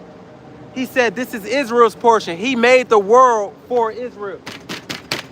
And I don't want to mess your head up, all right? But you know the book of Colossians says that everything was created by Yahweh Shai, right? But in the beginning, those spirits, the Elohim, the 144,000, they was helping Yahweh Shai build the earth. Yeah, I said it. How you break down Genesis ain't even correct. I don't even want to mess your head up. One day we'll do a lesson on it. All right? Genesis is not for 99.9999999% of people to break down. It's way too deep. It's way too deep. You could walk past 3 million people, none of them is going to be able to break down Genesis chapter 1 or 2 or 3. That's how rare it is to correctly break that down. You only going to get that true understanding from the men of the Lord, man. And if I haven't said it, dang, we way late in the game. Double honors to the elders, apostles, and bishops of Great Millstone who do real well. Elder Apostle Tahar, Gabar on down, all right? Who teach in the spirit of prophecy, okay? Who got the secrets, all right? The keys to understanding. The Lord is supping with them, man. They the only camp who got it right, all right? And they're true affiliates who learn from them, all right? So it says, this is Israel's portion. Because for their sakes I made the world. I just told you that. He says, for the Israelites' sake, you blacks, Latinos, and Native Americans, you ain't shit to these other nations. But he said, I made the world for you. So all the gold, all the silver, right? The beauty of family, you men out there, the women, right? Come on now, all the beauty thereof, of everything in the world, it was all made for you. All these elements that make up these buildings, the trees, the wind, the smells, the taste, the spices, all these things were made for you. For you. That's why you're going to be the proper stewards of it. And the earth can't wait until the true children of Israel wake up and run the earth again. All right? It says that the whole earth is waiting for the manifestation of the sons of God. All right, who are the sons of God? The children of Israel. They are the sons of God, the true children of Israel, right? The same sons of God that you read about in Genesis that Pastor Porkchop butch up and tell you something about some goddamn Nephilim, giants having sex with normal women. That's bullshit, and you ate that up and believed it. All right, but we tell you things that make sense, and you can't swallow that down. But you think some goddamn giants had sex with fucking women. Angels came down here, had sex with women, and created giants. Dumbass. That's not what the hell happened. Now, were there men of taller stature? Yes. All right, but that's not what the hell the sons of God came onto the sons of the daughters of men. No, bro. There was 3 classifications of men in the beginning. The sons of God, which is the spirits of the Israelites before Israel was a nation. Remember, we always existed before the earth was created. Ephesians chapter 1, verse 4. Before the foundations of the earth, we were already chosen. Those spirits were separated. Then you have the sons of God, you have the sons of men, and the sons of the wicked. The sons of the wicked is Esau, Edom. They were always created to be the devil. And he came on the scene as the serpent. All right? Then came on the scene as Cain. Then came on the scene as Esau, Edom. All the way to the end of the world. He gonna be snatched out of power. and uprooted after 1,000 years of slavery, completely out of the earth. The sons of men are all the other heathen nations. All right? That means the Israelite spirits, before they were Israelites, came unto the other nations of women and had children with them. All right? That's all that was talking about, man. Okay? But, you know, that's way too high for a lot of people, okay? So those of you who could catch that and can receive it, hey, shalom to you. That's what's up. All right? But if you couldn't catch that, don't even feel bad. It's way too deep. That's something that takes strenuous study. Everything that's coming out of my mouth, you're not going to understand it. Don't get frustrated if you can't understand something yet. As long as the Lord know if you humbly listening or if you're listening with arrogance and pride. He knows, all right? And he will one day give it to you, because my teachers, when I came into this thing, some things sounded very, very crazy. But I was humble. What's going on, brother? Shalom. But I was humble enough, right, to remain a student, and eventually he unraveled all that confusion. He said, my people shall not be ashamed nor confounded, which is confusion, world without end. Okay? Come on now. So back to this city with this narrow path that's dangerous. And if we don't cross this narrow path as Israelites, we will never get the kingdom. So we got to cross this path. The kingdom will not come unless we cross this path. So there's brothers on this narrow road right now, and we trying to get there right now. We're on this path right now, and we almost about to reach it. Okay, and we trying to help everybody get on this path before it gets swallowed up by fire and water, because it's finna get swallowed up, right? So it says, because for their sakes I made the world, and when Adam transgressed my statutes, then was decreed that now is done. All right, the Lord already predestined. He already counted in the future. All right, what is that? Isaiah chapter 46, verse 10. He says, I call the ending from the beginning. I call from ancient times things that are not yet done. We in America, where everybody take pride in sports betting and sport. I told you he was going 26 points and 36 touchdowns and all that bullshit. And then they give that brother praise with a fat paycheck. But the Lord, then he already called the ending of the world and all the in between. He gave you major chunks of what to look out for so that you could properly know the order of what's about to happen and when we in the end. Right? 2nd Esdras chapter 9, measure you the times diligently. Okay? The measuring tool is prophecy. Okay? We understand through prophecy what times we in and what's going to happen and where we need to be found, all right, in our lives in order to get out of the way of trouble. All right? Listen, man, my lessons, when I street teach, man, I try to make it to where we put it into much fine powder, right? We break it down so you can understand it a little bit. All right? I do that intentionally. I know I could just read all the way through, but, man, these scriptures, man, they're very heavy, man. Okay? They're dark parables. All right? You need the light to shine on them, and in order to understand it, you need somebody to teach it to you and break it down like that, man. All right? Gotta have this understanding. So it says, so don't get mad that we ain't reading it all the way through. You need somebody to break this stuff down to you. All right? So he made the world for Israel's sake, right? Okay? And he already said, all right, back when Adam transgressed in the garden, he already established, okay, that this was how they was going to get the kingdom. But even before Adam was created, okay, he already knew the ending from the beginning. All right, he already decreed it. So it says in verse 12, then were the entrances of this world made narrow, full of sorrow and travail. They are but few and evil, full of perils and very painful. So he's saying the reason why we die, we cry, we're sick, we're unhappy, right? Bad things happen. He's saying this all came from the fall of Adam. All right? This all happened then. Though he knew that was always going to happen, that was the point of pivoting. You know what I'm saying?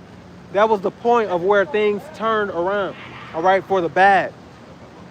Okay? And the good ain't going to come until they go through this bad, this tough pathway, right, into the kingdom with everything that your heart could wish for. All right, if that makes sense. Okay? So it says, for the entrances of the elder world were wide and short. Remember, Adam, right, was immortal at first. You know what I'm saying? And his life okay, was cut short when he sinned. All right, what's going on, brother? How you feeling? Okay, one thing I don't like people, you know this? Oh, lynching in America. You talking about that sign? Sometimes they take sometimes they take this down. Sometimes They take that down?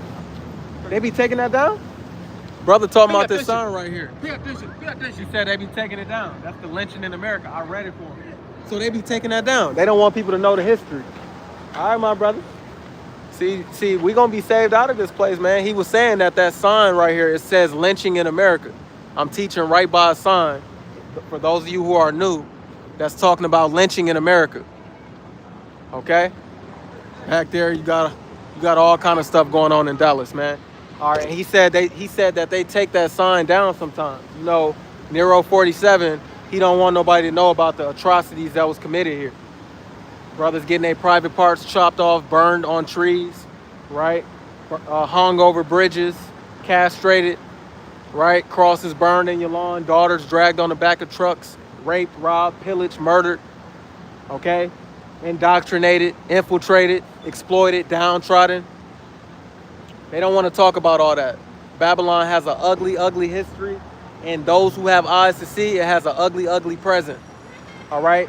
And for those who have eyes to see, it has an ugly, ugly future, all right? To where ain't nothing gonna be walking here, not even a cockroach, all right? Only evil spirits and birds that could fly back over here when the Lord is done with this place, because this place is gonna be destroyed by nuclear fire, all right? Nuclear missiles is coming over here. The Lord created them in the minds of the people who created them. He put that in their minds to create so that they can destroy themselves. That's what's in the Bible, all right? We already covered that on here. We'll cover it time and time again, but let's get back to the message, okay?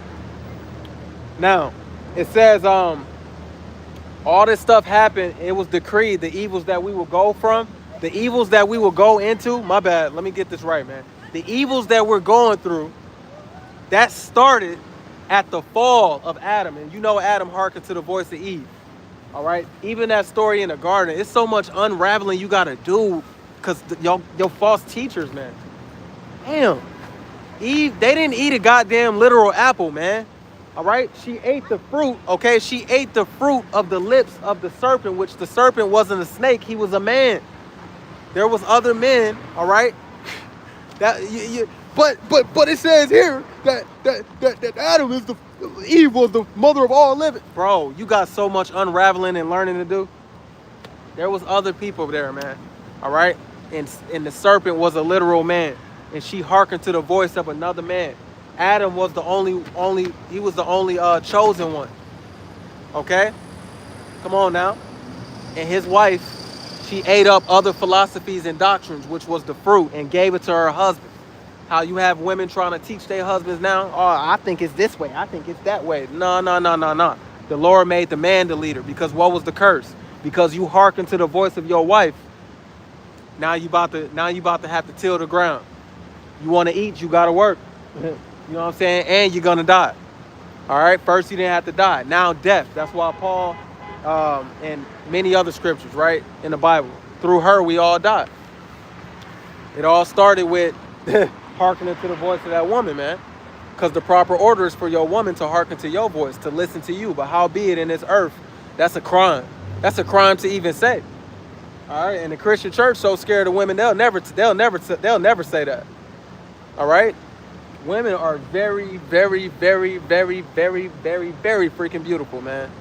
Very appealing to the eye, man. The Bible says nothing makes a man smile more than a beautiful woman. All right? But they have their place. Okay? And the true men of the Lord don't mind putting them in it. All right? Or they can hit the highway. All right? Come on now. And it is what it is. So let's get back to it, man. So it says, verse 13. Okay? For the entrances of the elder world were wide and sure and brought immortal fruit. Okay? Immortality. Adam didn't have to die. Eve didn't have to die. But she was so uncomfortable with the order of immortality, which is the man is above the woman. All right? That's what it's going back to as well. Isaiah chapter 4:1. Right? Isaiah chapter 32, verse 2. Verse 9. Verse 10. Verse 11. All right? Come on now. The Lord cursed us to be in this woman over the man shit. Jeremiah chapter 31:22. He told you, I will make a woman compass a man. a new thing in the earth. That's what you see going on in America. Everybody terrified of women. You understand? But there's elect ladies out there who understands their order, and they're waking up to the truth, and they're learning, and they're getting back in their order. Okay? You're supposed to be up under a man, but not just any man, a man of understanding. And that's what everybody's going to go back to. They're going to go up under the truth. All right? The kingdom is going to be order, man. Okay? So it says, where we at? I want to skip down to the point, man. In fact, that's it about that kingdom. All right? That's the narrow path. All right? You got to go through all hell before you can get the kingdom. Acts chapter 14, verse 22. We'll wrap that part up so I can get into what's about to happen out here. Acts chapter 14, 22 says that the kingdom shall not come by any means unless by much tribulation.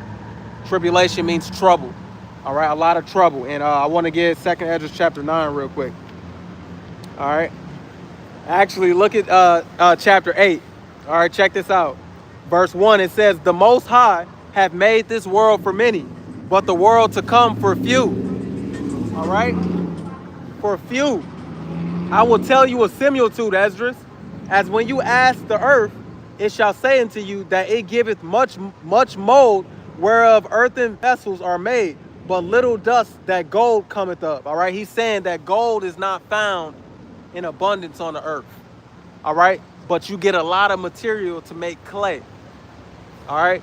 You could find mud brick, these bricks on the floor. You could find this everywhere. You could make this everywhere. All right? But to have streets of gold, the earth ain't giving up all that. The earth is going to give the Israelites that. Right? The Lord, gold grows. The Lord going to make gold. We going to have gold as dust. That's what the book of Job said. All right? We going to have a lot of gold. All right? But what he's saying is the earth creates a lot more of this clay stuff than it does gold. All right? That's what that means right there. Now check it out. It says, even so is the course of this present world. There be many created, but few shall be saved. All right? And that few... Hey, how you doing? Yup. Yeah, no problem. She gone. That's hilarious. Hi. Is it TikTok live? No, that's YouTube. Oh shit. Yeah. Hi YouTube. Yeah, I'm teaching the Bible. Oh, the Bible? You Latino? Yeah. That's what they say, right? What are you, Mexican? Yeah, Mexican. Mexican for sure. You Issachar. So you one of the 12 tribes of Israel. The Lord about to put us on high, right? Because right now we at the bottom of everything. But it's a lot of bad stuff that's going to happen before we get up there. You know what I'm saying? So I don't know if your friend hit it. But I'm going to let y'all go. All right, y'all do y'all thing. Thank you. All right, for sure. How you doing? Hey, where y'all get those things from anyway? It's a big element, and just go all the way straight, and then to the right, it's gonna be like a old scooter. It's Okay. Like, no, it's like green. Okay.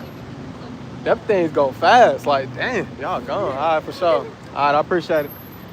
Bye-bye. So, where we at, man? So, what was I going to say? When people come up here, y'all got to realize, I always tell you this, you can't give people the whole truth in one little... If they interested in what you're talking about, they're going to be like, oh, where can I find more information? Or what is this or what is that? You know, so I cut conversations short, especially with beautiful women. They head in the clouds. They don't care. You know what I'm saying? The time when women is going to care, all right? What does Apostle Gabar say? He says, it's two things that brought our women to astronomical heights of pride. Social media and the feminist movement. And he said, it's going to be two things that's going to bring them down low. Well, what's going to bring them down low is all hell breaking loose. And it's going to be two things that they need. They're going to need guidance and they're going to need protection. When all hell break loose, ain't going to be no 911. They're going to need protection because the Bible talks about it's going to be a lot of rape, robbing, and pillaging, right? And they're going to need guidance because who's going to have the guidance? The men of the Lord. Isaiah chapter 33:6 says that wisdom and knowledge shall be the stability of your times. When everything's unstable, wisdom and knowledge is going to be what makes you stable. Because we already know. We're already anticipating on all hell breaking loose. We already know we're going to have to pray to the Father.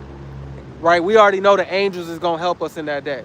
What about the people who don't know what's about to come hit them right in their face? They didn't have the faith to believe it. They ain't going to know what's... They going to run rampant like SpongeBob when all hell be breaking loose on SpongeBob. Ah! Oh, they be going crazy and shit. That's how people finna be out here running rampant. So it says, wisdom and knowledge shall be the strength of your salvation. Isaiah 32:2 says that a man shall be a hiding place from the wind. Women are gonna hide up under the men of the Lord in that day. And men are gonna be very scarce in that day, because he said most are gonna die in war. World War III is coming to this place, man. And many are going to die in World War III. The Lord ain't playing around, man. We're gonna get into some of these things, man. Civil war is gonna be happening here. So all that don't need a man, don't want a man, blah, blah, blah, that's going out the window. So Isaiah 4:1, when it says, in that day, 7 women shall come to 1 man, the Lord ain't playing. 7 is a number of completion. All right, they're going to run to you because they need your guidance and they need your protection. And it says they're going to all say, let us all marry you, so that we don't have the shame of being unmarried. Because if you don't have a man, you ain't getting saved in that day. Pastor Porkchops didn't teach you that, did he? He told you that, baby girl, you got it. Baby girl, the Lord, you don't need no man, baby. Jesus is your husband, baby. But the Bible say you're going to get in line up under a man. And not any man, a man of the Lord. All right? Because it was never a sin for a man to have multiple women. That's what you learned from your slave masters. All right? Brothers find out and sisters find out I got multiple women. Oh, he's a devil. He's this. Shut up. Shut up. Shut up. You don't know the Bible. You still calling on the name Jesus. You can't tell me nothing. You so off. You understand? So women like that, you know, we don't overreach. They gon' understand good and well what we talking about when all hell break loose. Okay? Because right now, social media and feminism. All right? I teach my women. That's what I do. That's who I pour into a lot. And I teach the sisters on my channel who who want to learn. And I don't have to know them personally. They gon' learn in silence, right? They gonna show their respect. A couple sisters be given. The Lord see your works. He gonna look after you, okay? But as for the others, right? They got a lot of humbling to go. You good? You got a question? He mugging like he hard. I'll knock your bitch out. Let me. Woo! Call Allah, Yahweh, Shem Yahweh Shah. See, woo! My flesh, man. We still flesh, man. I'm sorry. He was looking like he hard. Well, little do I'll knock your bitch ass out. But we not out here for that. All right, we supposed to be harmless as woo. I'm sorry, y'all. It's certain looks that people give me and it set me off, bro. Especially a goddamn devil like that. Lay you on your fat ass, boy. Y'all think we soft out here because we got Bibles in our hands. Bro, I will give you your worst fucking nightmare, bitch. Keep it pushing. You know what I'm saying? Woo! I need 2 seconds. 1 Mississippi, 2 Mississippi. Forgive me. Forgive me. Woo! We ain't out here for that, man. Let's get into this truth, man. But women, let's get back to facts, man. Woo! Woo! Woo! Don't y'all know that the Lord is going to use us to take heads off of shoulders? All right? Do you not know that? We're going to do a whole lesson showing you. With us, he's going to use us to break in pieces many people. It's just not the time for that yet. It's not the time for vengeance. The Lord is going to give us the green light. Abaratazah, Father willing, I'm of that number that received that spiritual power, man, to put these people on their ass cheeks, man. All right? Put them in the dirt. They deserve it, bro. Looking at us like that, bro. In the kingdom, bro, they not going to look us in the eye, bro. They not going to look. You look me in the eye, boy? Just like they used to tell us. You looking me in the eye, boy? You understand? Remember, lynching in America right here. Don't you ever forget what they did to you. You looking me in the eye, boy? With some tobacco in their mouth and shit. What you think we gonna do to you? Look at me in the eye, boy? That's what's gonna go. That's what goes around comes around. That's what's gonna happen. That man looked me in the eye like I was a piece of scum on the earth. I wanted to put his face all through these bricks, man. But I had to calm down, man. I'll tell a nigga right to it. He is a nigga. A nigga means black. His spirit is black. I'll tell a nigga right to it. You got a fucking problem? That's what I almost thought. He was looking like, what you want to do? But I'm not here for that, bro. I'm not here for that, man. So y'all gotta pray for your brother Trail, man. I got an anger problem. I put people on their ass, all right, just like that before, and I'll do it again. All right, but not in this truth, man. Not in this truth, man. We gotta really be humble, man, and have a better spirit than them. All right, so let's get back to it, man. Hopefully when I cover women, y'all understood that. It's a lot more I gotta say. I know a lot of sisters been asking that I make another lesson about women because they want to learn their role. They want to learn, hey, man, how do I get out of the way of trouble? And you a wise sister for that. We're going to bring out lessons for you. After today's street teaching, I want to talk about the chariots tomorrow. And then, you know what? We'll get on women in a good way for those who want the good, and we'll rebuke in a bad way those who need that rebuke coming this week, Abaratazah. All right, so we'll handle women, we'll handle chariots. Last week we handled reincarnation. We handled a lot of things, man. All right, call Halal Yahweh Bashim Yahweh Shah for that. Okay? All right.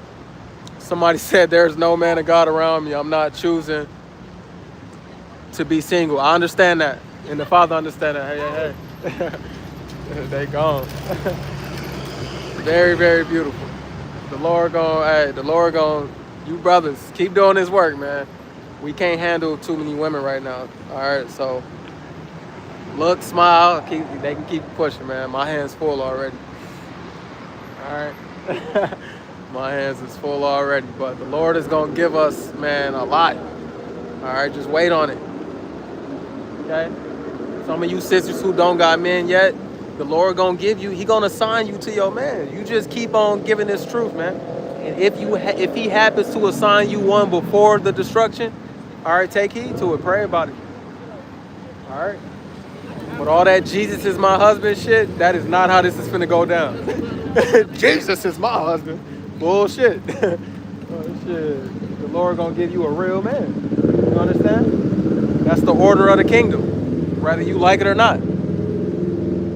So, where we at, man? Shalom. Somebody said, in my heart, I believe in reincarnation, because that's the truth. All right? Come on now. Seek ye first the kingdom of Yahweh. That's right. Matthew 6:33. All right? All these things will be added into you. If I got a beautiful heart, hey, call Halal Yahweh Bashim Yahweh. I appreciate that. My brother Bob White, that's right. Job 14:14. All the day, if a man die, shall he live again? All the days of my appointed time will I wait till my change come. That's right.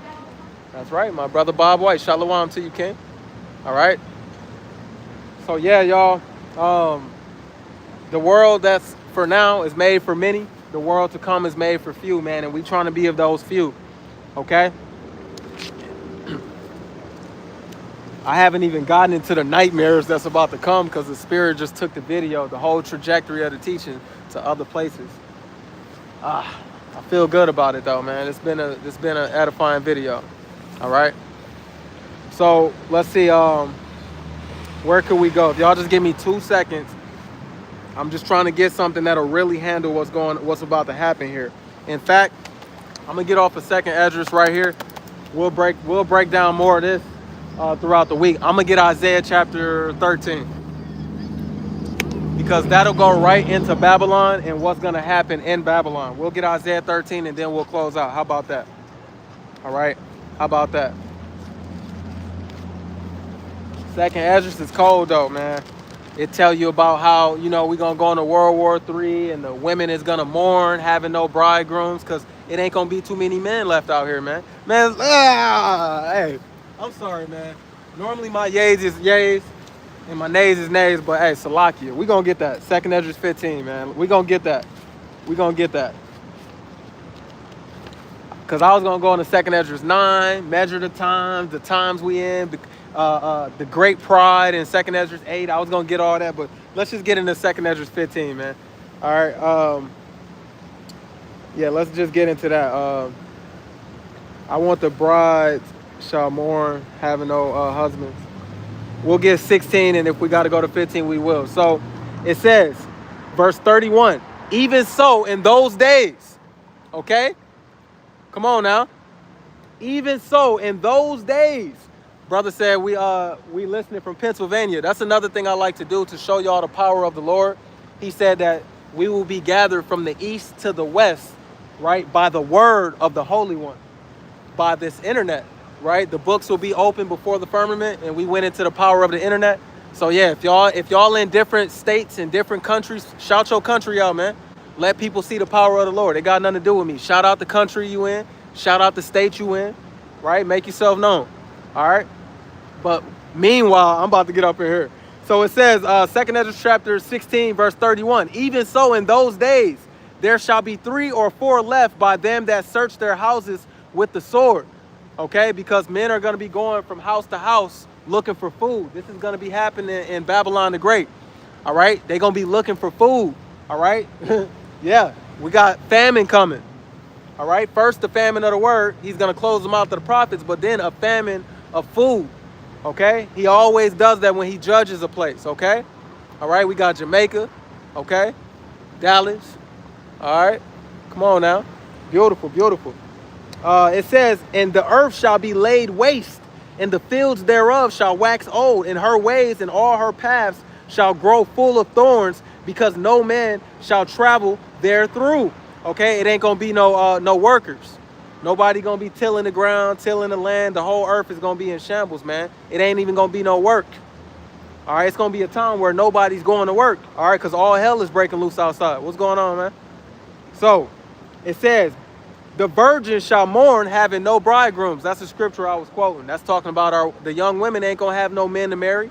It ain't gonna be no men out here because they gonna die in war. They gonna be in World War III. Zephaniah chapter 3:8. The Lord said, my determination is to gather all nations into the valley of Jehoshaphat. All right, that's gonna be over there in the Middle East. In the Middle East, forgive me.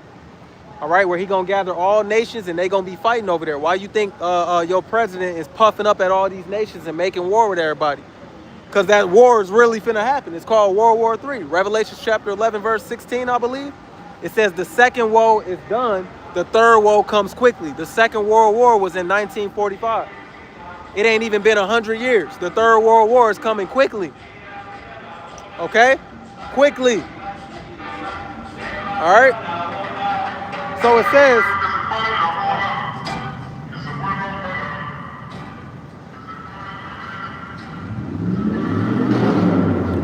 says, the women shall mourn having no husbands. Their daughters shall mourn having no helpers. Okay? Why is it saying women is mourning having no husbands, right? We in a generation where I don't need a man. Fuck a man. What's a man? So why would they be mourning all of a sudden? Because they're going to know, all right? To have a man is to have protection in that day. When you ain't got no 911, all right? Who the hell you going to call when they out here raping people, taking advantage of people? You know what I'm saying? Having it their way. Who you got to help you? You're going to realize the Lord made a man for a reason, all right? And when your strong, mighty men who don't have the Lord, when they get broken down right in your face, or when they die in war, all right, you're going to realize what a man of the Lord is. Because a lot of women, they skipped over the men of the Lord and they chose to marry demons. They chose to get with demon seeds. And they thought that you men of the Lord was corny. They thought you didn't mean nothing. They thought you was too strict, too much order, too religious, too Bible crazy. All right, so in that day, they're going to mourn having no husbands, and that lines up perfectly with Isaiah chapter 3. All right, I guess the Spirit just want me to get into that part, man. We're going to come back to this. When you read Isaiah chapter 3, we ain't going to go through the whole breakdown. Start at verse 15. That's talking about in America. That has not happened yet. Okay, but we're going to go to a part in Isaiah 3 where it talks about what I just read. Okay? Yep, Isaiah chapter 3. All right, verse 25. Okay? We'll start at 24 to give you a little teaser of why you should read 15 on down. 24 says, and it shall come to pass that instead of sweet smell, there shall be stink. Ain't gonna be no running showers out here. And that's twofold, threefold, because, you know, if you know like I know, it's some stink out there. All right, and it ain't got nothing to do with not taking a shower. That's a part of the curses, man. All right, not all of them. All right, but hey, it's a lot of that going on. Instead of sweet smell, there shall be stink, and instead of a girdle, a rent, a tear. Okay, because it ain't gonna be no showers. They ain't gonna have their beautiful apparel in that day. All hell is gonna be breaking loose. Because he said earlier he was gonna take away their changeable outfits. You know, they got closets full of clothes and can't find nothing to wear. Oh, that's good. You really ain't gonna have nothing to wear in that day. You're gonna be completely brought low. Instead of me saying it, let's let the Bible tell you. And instead of a girdle, a rent, and instead of well-set hair, baldness. They always getting their hair done. See, these is twofold, because you got baldness happening now, especially to the Judah, Benjamin, Levi, right? The ones who killed the Lord, the head tribe, Judah too, especially, because we got the worst of the curses, right? But you're gonna get your hair back in the kingdom. Don't worry about it. But this is even talking about all these beauty shop appointments, nail appointments. How the hell you gonna have that when all hell is breaking loose? You ain't gonna have that in that day. All right? Ooh, no tampons. Damn. Ooh, that's woo. Woo. God damn. And somebody said, I just remembered a dream I had. Tell us the dream. Okay? Somebody said Old Testament equals Old Covenant. That's not true, man. And New Testament equals New Covenant. That's not true. I'm not gonna get on you too hard, but you got, if you don't understand that, you can't comment no more. All right? So don't take it offensive. You got a lot of learning to do. That's something very simple. And if that's where you are in your understanding, that's why you got deleted. All right? Hopefully you can still hear the video, but you can't comment no more. That is a false doctrine. Jeremiah 31:31 tells you the new covenant is for the house of Israel and for the house of Judah. The whole house of Israel. All right? When we're under the new covenant, you won't be able to die. If somebody stabbed me right now, surely I might die. You understand? So we ain't in no new covenant. I'm teaching right now. And it's people who need this teaching. He said in the new covenant, we won't have to teach each other. We ain't in the new covenant. We're under grace. The old covenant has perished and we're in the transition all the way until we get into the new covenant. We're under grace. Okay? So let's get back to it. In the dream, it looked like an apocalypse. And I seen people and I was dressed like a soldier returning from war. Wow. That's crazy. The Lord probably saved you. Or you probably got drafted into World War III, but you said returning from the war. He probably saved you to where you didn't have to die over there in the Valley of Jehoshaphat, because it's going to be drafts. All right? It's going to be so much death, they're going to have to draft a lot of people in Babylon of all ages. All right? Abaratazah, I don't get drafted. All right? Because I know I'm young and healthy. God damn. You understand? The people look like runaway prisoners. That's right. They look very low. All right? See, the Lord, that's a part of him pouring out his spirit upon all flesh. Okay? The brother had a dream and a vision. And the men of the Lord, we know how to interpret the vision. The same way Nebuchadnezzar had a dream and Daniel interpreted the vision. The prophets are the dissolvers of doubts. All right? What's going on, brother? When our women have dreams, all right, they can prophesy by telling the dream. That is going to happen, and we break down the message. You understand? Somebody said we not going to take the chip. That's right. All right? Come on now. All right? So, y'all, I'm going to get back into this. Forgive me, Salakia. I'll look at comments in a minute again, but I'm going to get back to this, all right? So it says, all right, it says, instead of well-set hair, baldness, and instead of a stomacher, a girdle of sackcloth, right? And burning instead of beauty. Woo! Now, you know that's happening. Now, a lot of people are burning, all right? STDs, HIV, right? But that's also going into the future. It's going to be burning instead of beauty. They're going to be burning in the spirit because they're going to be without stability, without guidance, right? Without protection, okay? They're going to be burning in many ways, okay? Instead of beauty, because everything is about beauty and behind them eyelids. Them beautiful, man, women so beautiful. God damn. What's more beautiful than a woman? I don't understand modes. Have y'all seen women? Woo! But all that beauty, man, they know what they look like. They be in the mirror, pulling their pants up, looking back at it. They know what they look like. That's the only thing on their mind is what they look like. All right, when they should have been looking diligently. All right, woo, the words of the Lord are serious. I need to get a husband. Nah, I'm gonna take this beauty and I'm gonna become my own boss, and I don't need a man, don't want a man, fuck a man. Especially the Black and Latino Native American men. All right, that's their attitude. All right, they let them cakes get in the way. Come on, man. All right, somebody said clown makeup also. Ooh, hold on, Cowboy, hold on. I gotta cover what Cowboy is saying because he's still breaking down his dream. He said the people look like runaway prisoners, and then he said he remembered the dream he had when I was saying these scriptures. He said they look like they needed a bodyguard. They look like they needed a bodyguard. Pick me vibes in the dream. Runaway modern slaves. The rest I do not remember. Wow. He said the women had pick me vibes. the women, that's the spirit. Call Allah Yahweh Bashim Yahushua. In his dream, he said the women had pick me vibes. And it looked like they needed a bodyguard. What do you think the men are going to be for the women? Come on, man. You know what? Instead of breaking that down, we're gonna heal the women with some prophecy, and then we're going to close it off. We're going to continue this, and then we're going to take you to some understanding, because the Spirit ain't got us on this for nothing. We're going to handle this.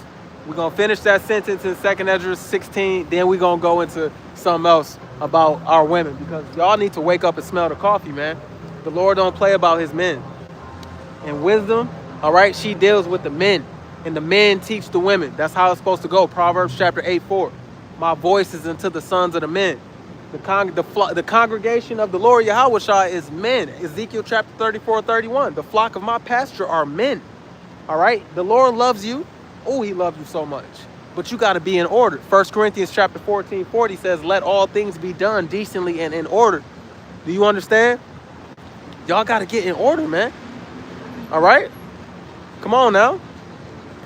So it said, where we at? Hey, that's right. In the kingdom, all that won't be. So it says, your men shall fall by the sword, and your mighty in the war. So a lot of people, they got their 6'6" husband, but he don't care about the Lord, right? Or he wicked, or they chasing some 2/3 celebrity, LeBron James, right? 2 Chainz. You know, I'm just naming niggas, right? NBA young boy, 13 kids, 11 baby mamas. These the future Hendrix. These the men that they want, but those men gonna die in that day. Those men gonna die a terrible death. They men gonna die in war, and they're mighty men, right? That their men shall fall by the sword, because the Lord is gonna send upon these 2/3 of these nations, blacks, Latinos, Native Americans in America. He's gonna send disease, all right, famine, starvation, and destruction by weapons, all right? Through people, he's gonna make all that come to pass, okay? All right?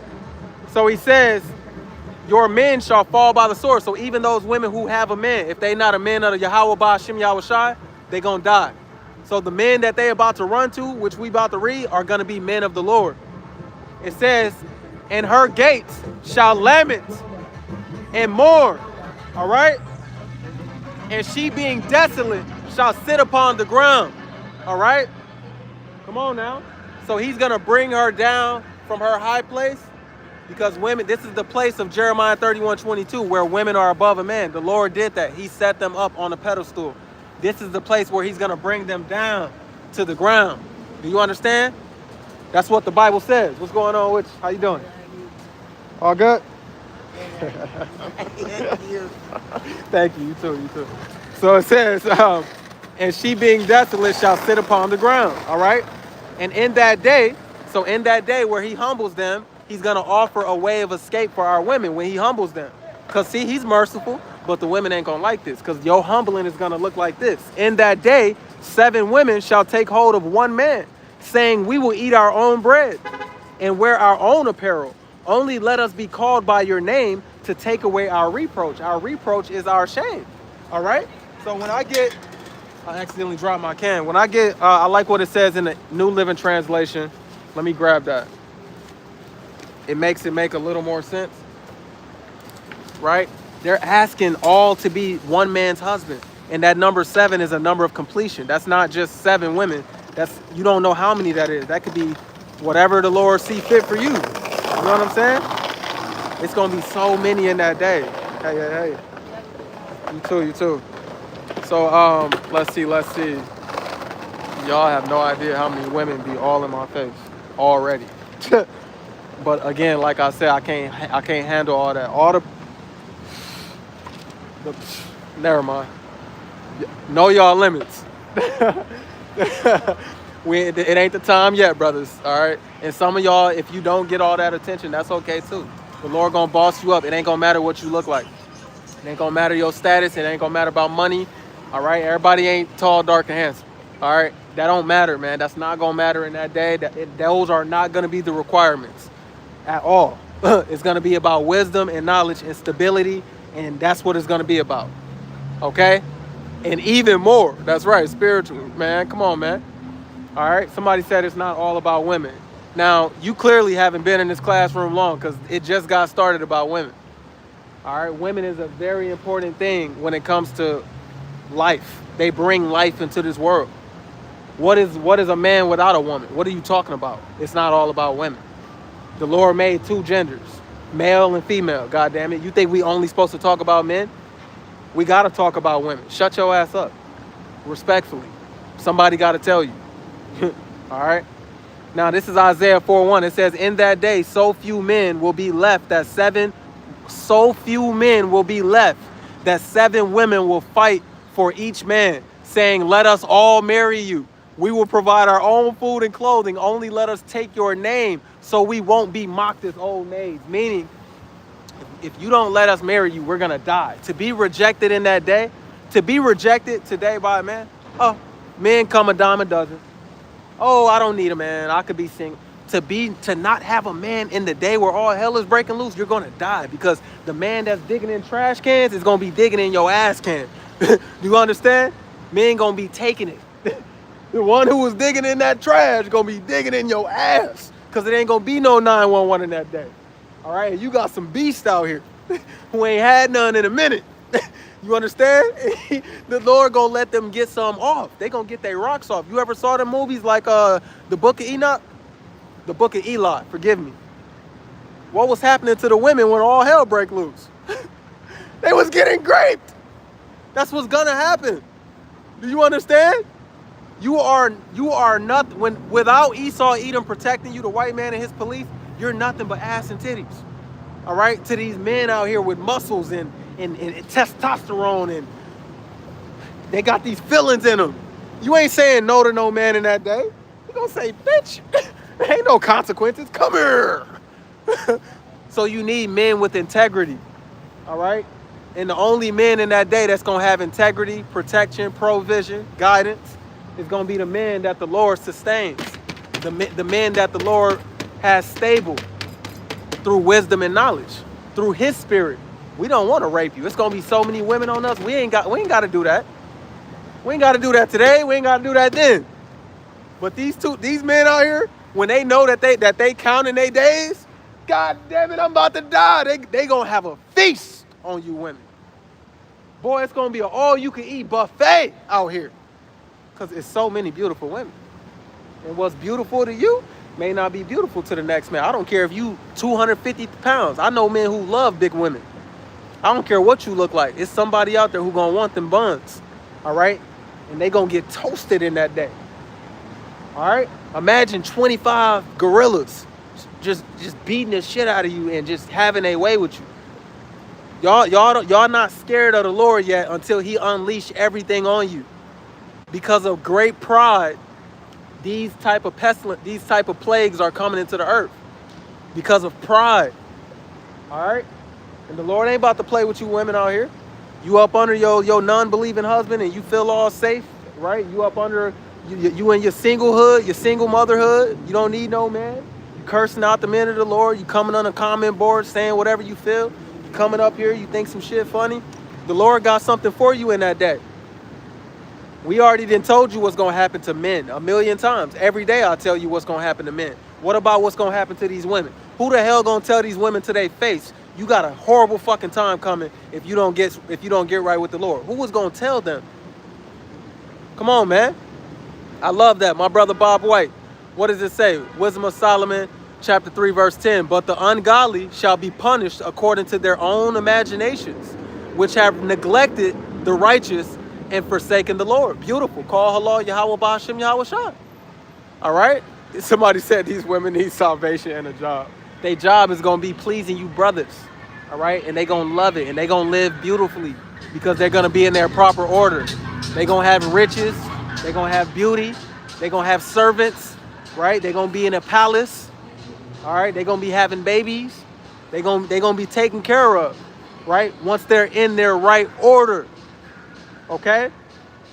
But as long as things are out of order, the Lord is going to show you exactly. He going to show you better than he could tell you. All right? And remember, I told you. Because we don't give 2, 3, 4, or 17 shits how you feel about it. It's the truth, goddammit. All right? Matter of fact, I don't give 144 shits how you feel about it. It's the truth. All right? So, they know that it's a shame to be, let me get it in the GNT. These translations just make it pop. And then we'll move on. Isaiah chapter 4, verse 1. Women, it says, when that time comes, we ain't been there yet. All right? Hold on. We'll start at verse 23 in chapter 3. The men of the city, yes, even the strongest men will be killed in war. They're going to be killed in World War III. The city gates will mourn and cry. And the city itself will be like a woman sitting on the ground stripped naked. And that's talking about the women amongst Jerusalem. But Babylon the Great is going to be made desolate as well. But when Babylon the Great falls, right, and Esau Edom falls, who was Esau Edom's? Who was the serpent's friend in the garden? Eve. Who's Esau Edom's right hand criminal? Eve. Because Eve has the power to destroy Jake. Adam. Eve has the power to destroy the man. You destroy the man. Come on, man. See this? Come on, man. Why you think it's such a heavy fine that they about to pay, man? They've been partners in crime with our enemy Esau. So a great humbling is coming. When his kingdom falls, so does all their stability. He's the one that gives them the social media. He's the one that gave them feminist movement. And while they think he gave them feminism because he loves them and he truly cares, no. They told you, the higher ups, the super elite, they only created feminism so that they could tax both male and female. Now, instead of just taxing half the population, we could tax everybody and get more rich, because the women is going to work now. Now that breeds all kind of problems. Adultery, astronomical pride, don't need a man, don't care about a man. I could do bad all by myself. Come on, man. All right? Come on now. Somebody said feeding us grapes and being pregnant in the kingdom. But it's going to be a beautiful thing, man. We ain't laughing. Like, it's going to be a beautiful thing, man. Come on now. All right? Come on now. Brother Bob White, Isaiah 66, 66 and 4.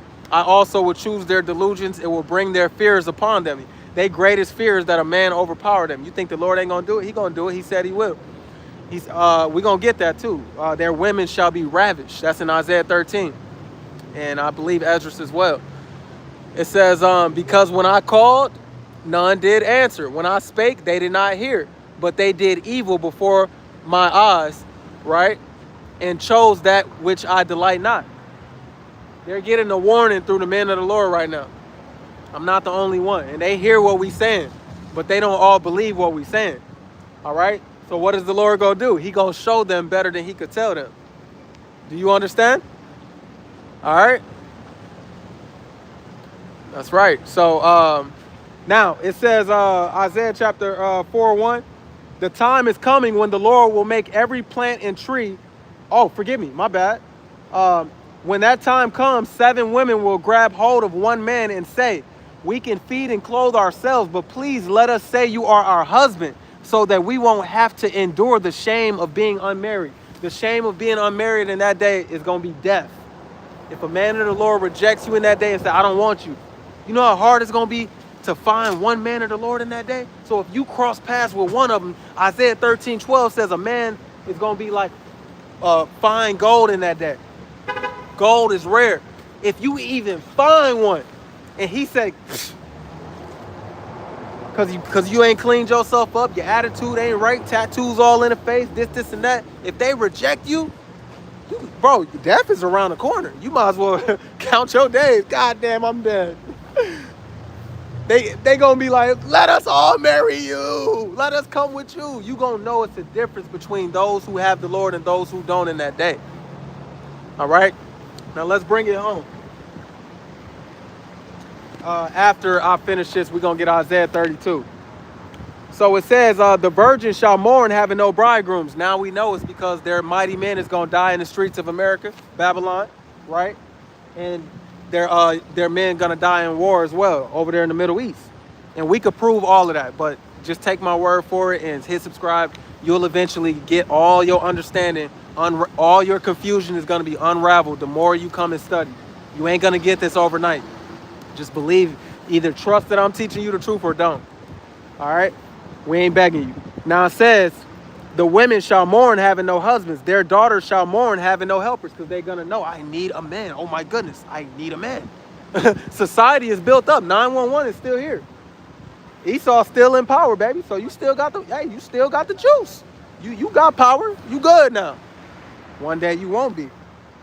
In the war shall their bridegrooms be destroyed, and their husbands shall perish of famine. See, a lot of y'all men of the Lord is going to die of starvation. I mean, forgive me, Salakia. A lot of y'all men who are not men of the Lord are going to die of starvation. That says, let me read it again. Their husbands shall perish of famine. That's one of the plagues. Famine means you ain't going to have no food. Come on, man. Didn't he say in Isaiah chapter 65, verse 13, my servants shall eat, they shall starve. My servants shall drink, but they shall be thirsty. My servants shall leap with joy, but they shall howl with vexation of spirit. He's talking to the Black, Latino, and Native American men and women. 2/3 is going to have a hard-ass time. They're going to pay a heavy fine for despising the Lord and despising his teachings. All right, but 1/3 is going to drink, eat, and be happy in that day and be filled in that day. You want to be of the 1/3 in Babylon. Okay?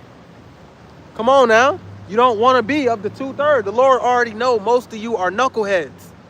Most of you are class clowns. You know it all, prideful, arrogant, chasing the bag ass buffoons. Man, fuck what he talking about. Where the money? Let me get some money. Where the money? We'll see. He said, hey, silver and gold shall not save your soul, man. That will not deliver you from destruction. And it didn't back then in those captivities, and it won't in this one. Ezekiel chapter 7. You're going to cast off your idols of silver and gold into the streets, man, because it's going to be worthless. All right? It says, in the war shall their bridegrooms be destroyed. See, they're going to be in war. They're going to be having hell over here in America, and they're going to be having hell over there. And it's going to be few men left. So what's that going to mean for you sisters out here? All right? You gonna smell the coffee then. Oh, I guess I do need a man. I guess that brother was right. All right? And the whole time, if you was really a piece of shit, the Lord is going to make sure his men reject you. And you going to die of starvation. You going to die of thirst. You going to die of hunger. You're going to die of great. You're going to die. All right? A horrible death. You understand? All right? So it says, hear now these things and understand them, you servants of the Lord. Behold, the word of the Lord. Receive it. All right? Receive it. So yeah, that's that part I wanted to get. Now let's get Isaiah 32. I guess the spirit just took over everything today. Call hello Yahweh B'Shem Yahweh Shah. Lord knows I meditated on a whole nother lesson. So the Lord want me to show our sisters what's going on. Our beautiful ladies. All right. Whew, one is so beautiful. My goodness. God. Woo! What's more beautiful than women, bro? That's why the Lord, that is treasure. That's why he gonna give them to you brothers out here. Your work is not in vain. The Bible says a workman is worthy of his meat. Come on, man. It's a reward. They don't see themselves as that. Y'all are rewards. The Lord loves you, but you are going to be given as treasure to men that deserve it. And those men gonna treat you right because they are men of the Lord. They're not your pimps out here. They not young. Let me stop. You understand what I'm saying? Whether you like it or not, this is the truth. Okay? The men who come in with this masculine, stern spirit, teaching the word, telling you to get in line as a woman, those gonna be the men who you're giving to. You ain't them weak, frail body. She the boss. Whatever she said. I was a door-to-door salesman for a long time. Every time I went into a nigga house, I let the wife take care of. Whatever the wife said, whatever she said, she the boss. Stupid ass nigga. These niggas got, man, sticks up their ass, bro. All right? They don't have power in their own houses. The Lord gonna kill all them dudes. All right? Because the men of Yahweh Hashem Yahweh Shai, we ain't going for that. We ain't going for none of that. Yes, all right, there's times where maybe your woman may know something you don't in her field of work or in her field of specialty. Yeah, come on now. That's whatever. All right? Everything ain't cookie cutter. You got to have wisdom and discernment of what we talking about. But for the most part, the man is leading the household and he's leading the decisions. All right? And it's supposed to be safety in that. If you ain't with a man that you can trust to lead you, you shouldn't be with him. All right? But of course, you're going to go with the man that you think you finna spend his bank account up. All right? The man, and it is what it is. All right? Come on now. So this is Isaiah chapter 32, verse 2. It says, and a man shall be as an hiding place from the wind. All right? The wind, I'm going to just give you the code. The Bible is written in codes. It goes into the nuclear missiles. All right? And all hell breaking loose. Jeremiah chapter 51, verse 1 says, I'm going to send upon Babylon, which is America, a destroying wind. He's going to sweep this place with the bosom of destruction. All right? Nuclear missiles. Zechariah chapter 14, verse 12, their flesh shall consume away. That's the cherry on top. World War III, Civil War in America, all that is the in-between. That's Jacob's trouble. The cherry on top is the day of the Lord. All right? And it says their flesh shall consume away while they're standing upon their feet. Their tongue shall melt away in their mouth. Right? And their eyes shall consume away in their holes. You ever saw Terminator? All right? Police be thinking we ain't talking to them too. We talking to you too. I'll look you right in your goddamn face. You gonna get destroyed too. You think because you a police, you exempt? You ain't exempt from this. We out here telling all y'all what's up. All right? One tried to pull up the other day, smiling, creeping. Get your bitch ass on. I ain't scared of you, nigga. All right, we ain't gonna be out here for too much longer. When y'all start to trip, y'all dare put a hand on one of the men of the Lord.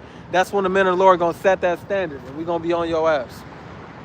All right, that's when it's gonna be a famine of the word. And when he closed the mouth of his men,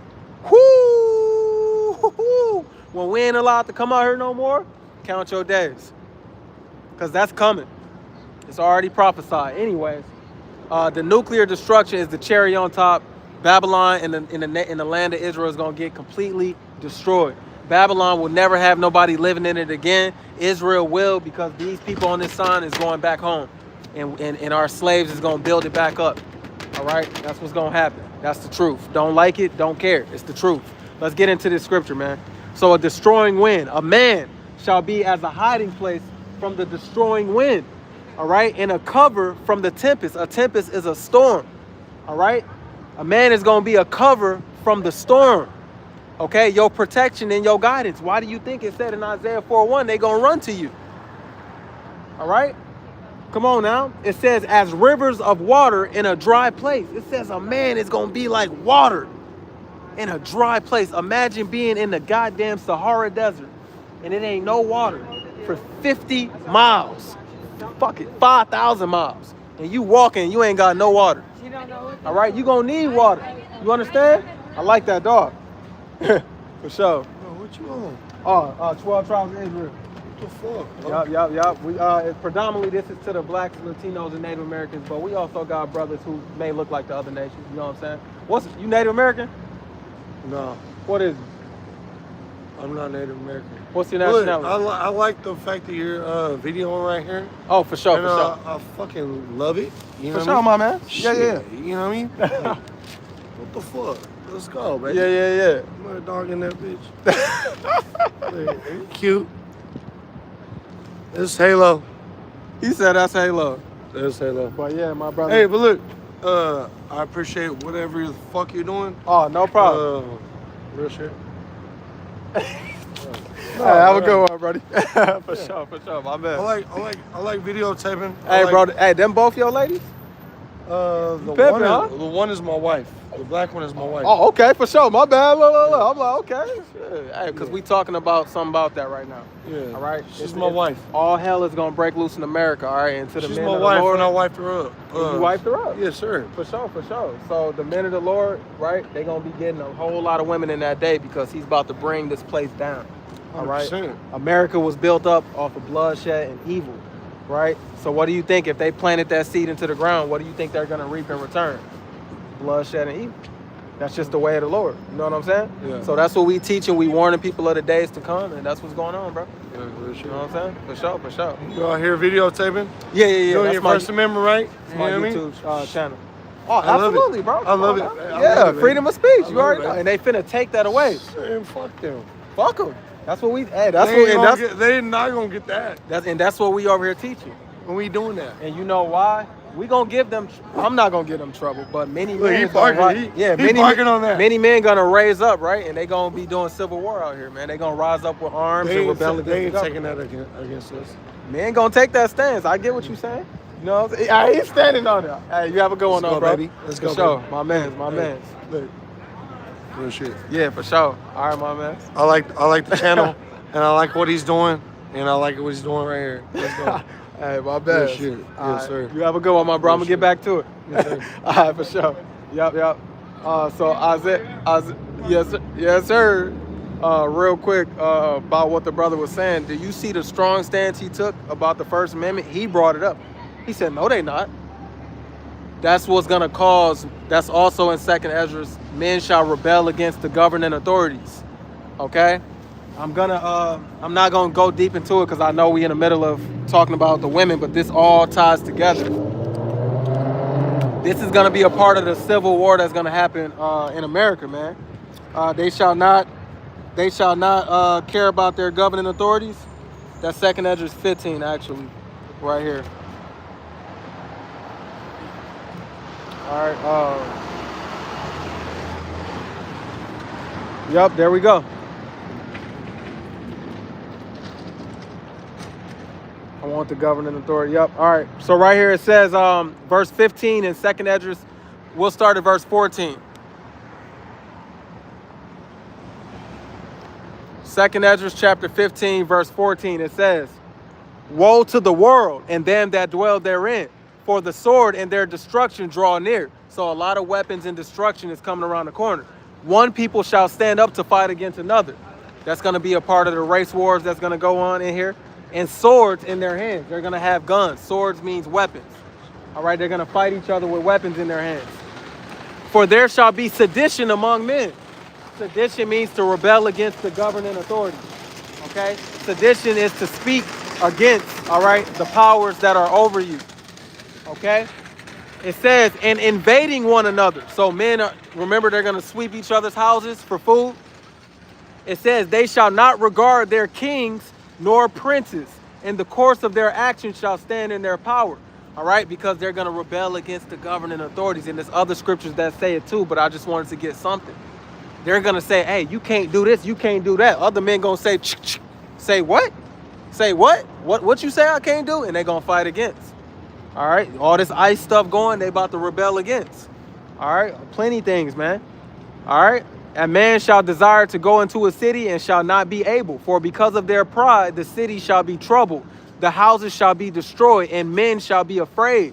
A man shall have no pity upon his neighbor, but shall destroy their houses with the sword. See, they gonna go through houses with weapons and spoil their goods. They gonna take your treasures, right? Because of the lack of bread, because of famine. Do you see how all the scriptures tie up together? All right. And for great tribulation, great trouble. All right. Come on now. All right. So that's just a little sneak peek. Because the spirit on that brother, he said, oh, no, you're not. No, they not. All right. That brother care about his rights. You know what I'm saying? He hopping out a BMW truck. You know what I'm saying? He looked like he ain't look straight up like an Edomite at all. You know what I'm saying? But that's neither here nor there, because if he ain't a part of the elect, it don't matter no way what he is. He could be black as the goddamn pavement. if you ain't one of the elect, it don't matter what you is. And remember, some of the elect is gonna come looking like a so-called white man because through their history and their father's seed line, it was a black man. You don't even know. So while you judging people on an outward appearance, you gotta test their spirit. You know what I'm saying? And that man didn't give off Edomite vibes. You know what I'm saying? He just didn't. It just didn't come off like that. So yeah, that's right. Spiritual eyes. Okay. Somebody said it's already happening in Minnesota. That's right. Yep. And it's just getting started. So this is Isaiah chapter 32. So it's speaking of those same times where all hell breaking loose. All right. Oh, I got 12%. So we gotta close it off with women.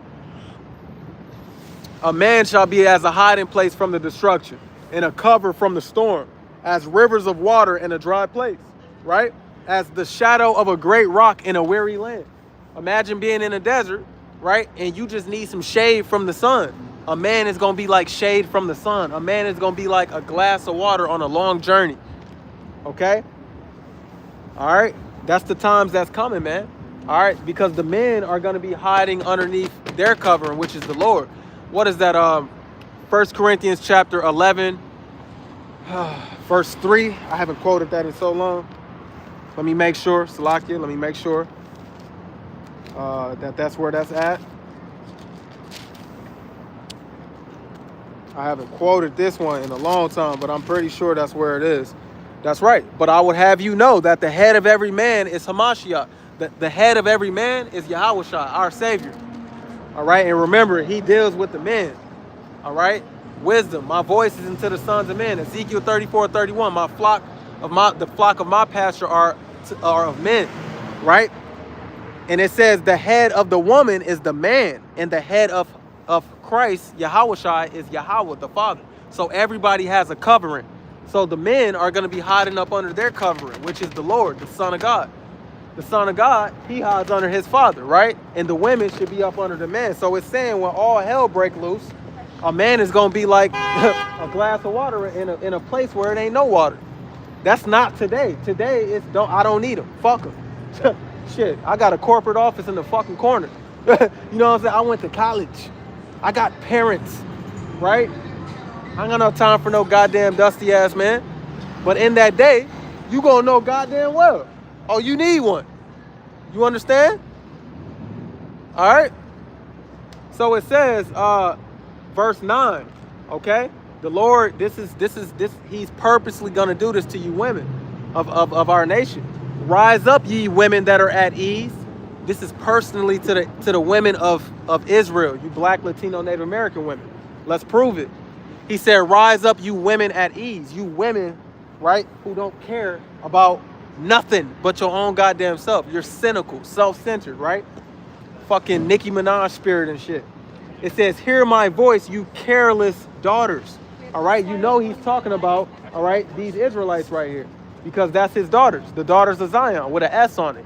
When it says daughters of Zion, plural, that's talking about the women of the nation of Israel. When it says daughter of Zion, singular, it's talking about the whole nation. He says, you careless daughters, give ear to my speech. What does the Lord have to say to you? Many days and years shall you be troubled. All right? It's already starting right now. They crying on the internet. It may not be all of them, but they already crying on the internet. So many days and years you shall be troubled, right? They already losing jobs. You careless, can't find a man, but want a man. Because the men of the Lord are few and far in between, or maybe the Lord sent them one, they sent him off. Shit.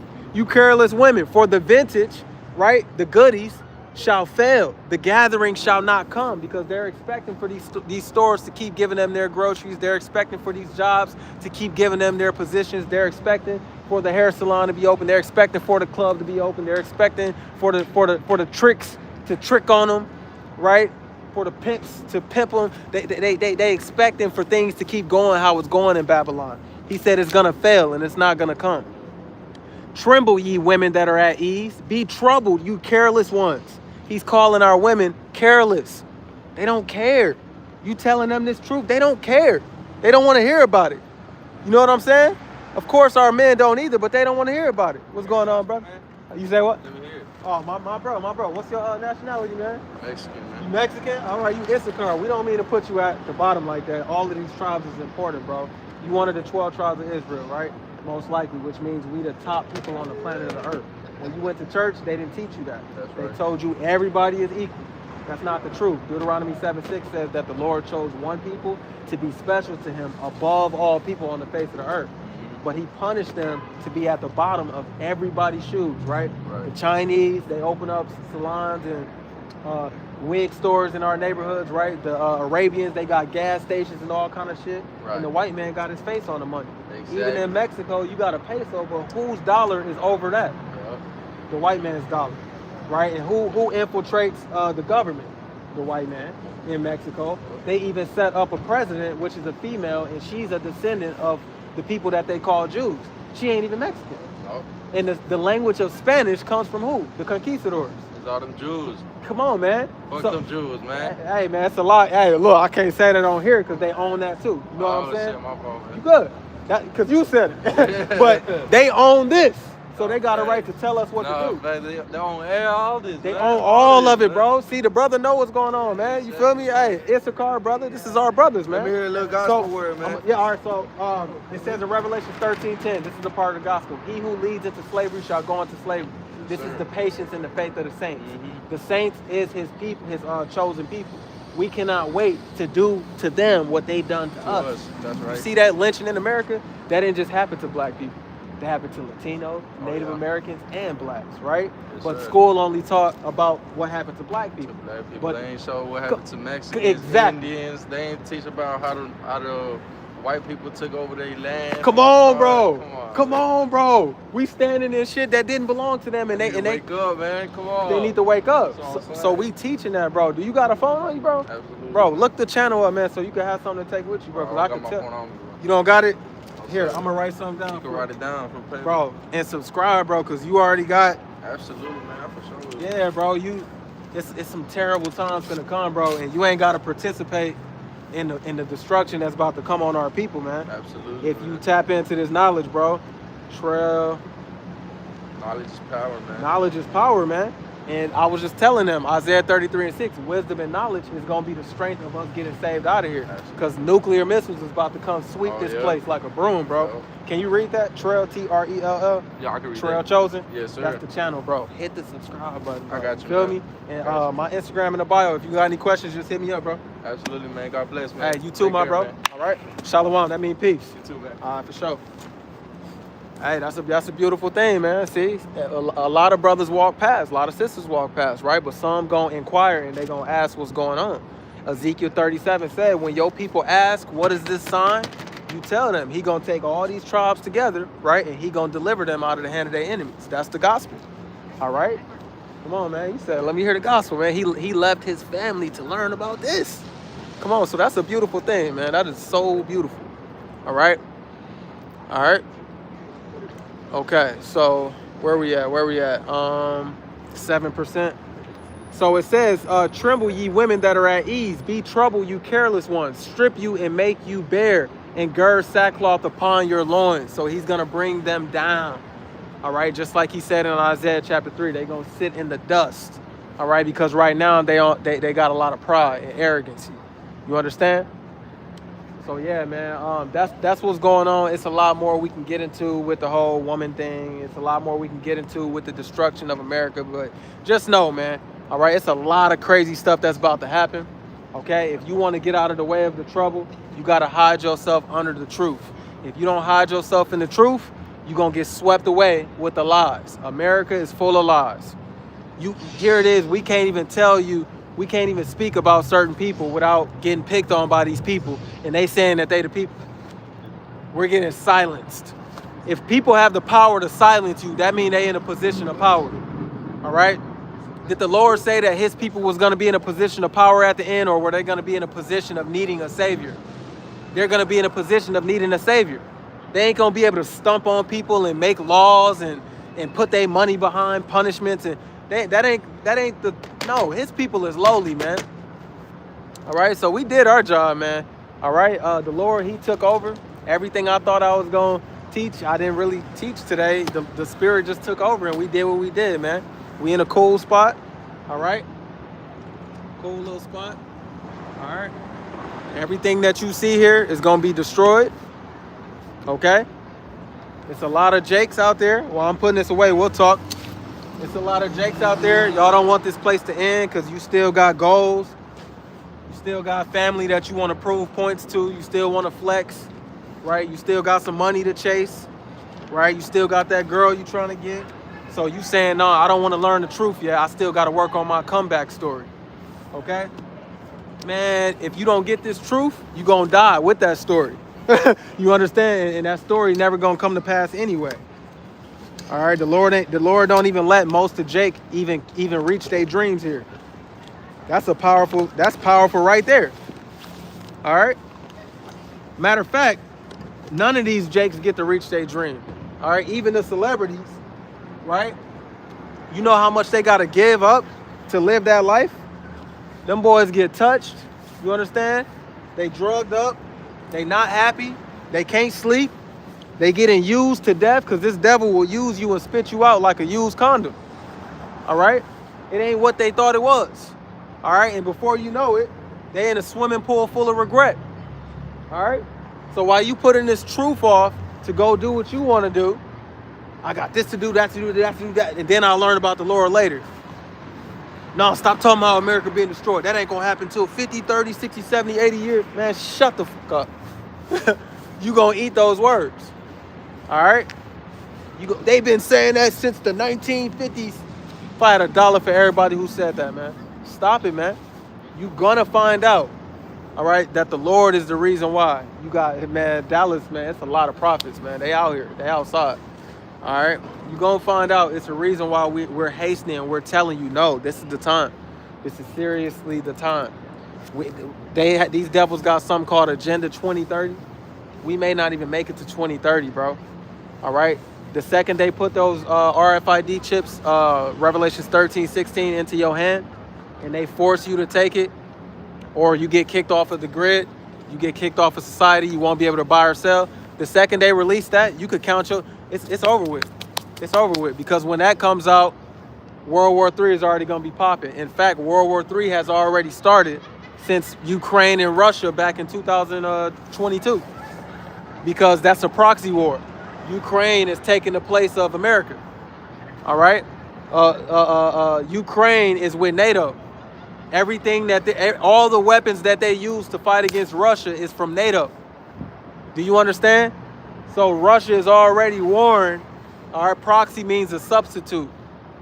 It's already happening. It just has to increase. It just has to increase. Okay? You got China threatening America. These niggas robbing president. Y'all keep on with that. They've been saying this for years. Bullshit. You better wake up and smell the goddamn coffee or you're going to suffer a heavy fine. It's going to cost your life and it's going to be a painful, gruesome death, man. All right? So gird up. All right? Learn, become a little one. Let the men of the Lord pour into you so that you can pour out. John chapter 7:38. He who believes on me, as the scriptures say, out of his belly shall flow rivers of living water. That's wisdom, knowledge, and understanding. All right? Everybody think they all that with these weak-ass vehicles, weak-ass fucking houses. All this shit is going to be dust. Weak-ass fucking jury. All prideful and arrogant. Weak-ass, used-up-ass women. Our women going to be virgins when they get them new bodies, man. Our kingdom, we going to have gold as dust. Our vehicles, we going to have what they call a so-called UFO. Everybody's going to have one of Israel. These heathen ain't going to have those. All right, that's in Isaiah chapter 4 as well, the last verse. There shall be a cloud upon every house. Okay, that cloud is talking about a chariot. Okay, it's beautiful times coming, man. Beautiful, beautiful times coming. Don't take this as a joke. Okay, all right.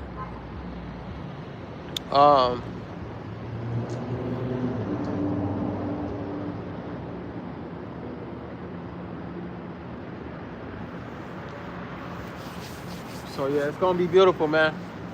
I'm gonna just prepare.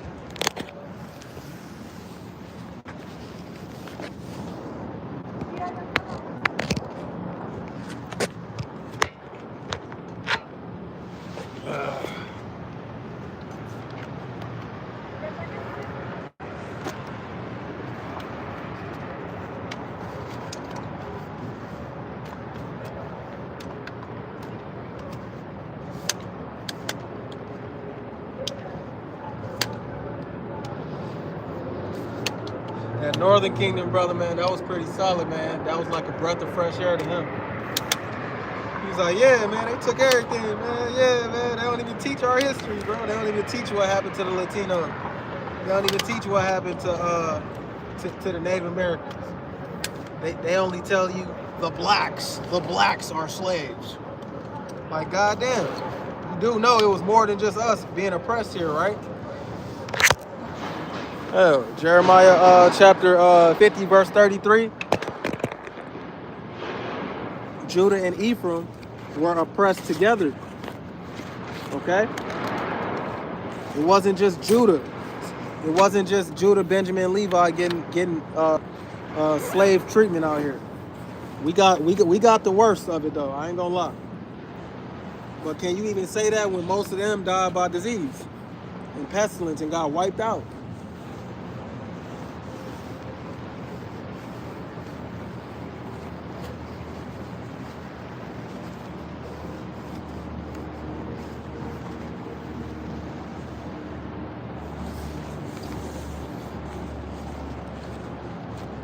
My mouth about dried in the mud.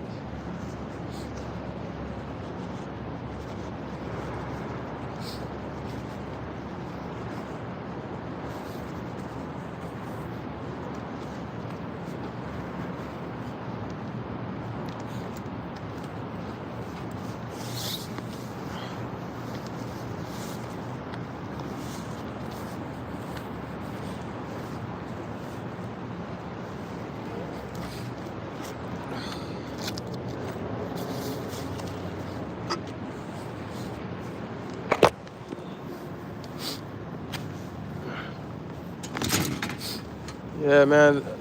My favorite part was when the Northern Kingdom brother came up.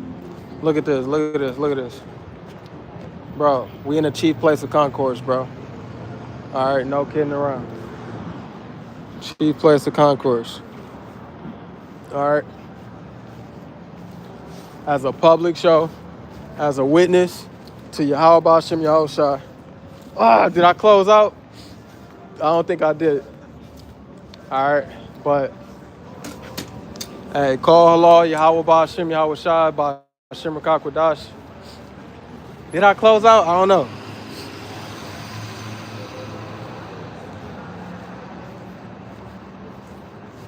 But that's a beautiful thing, man.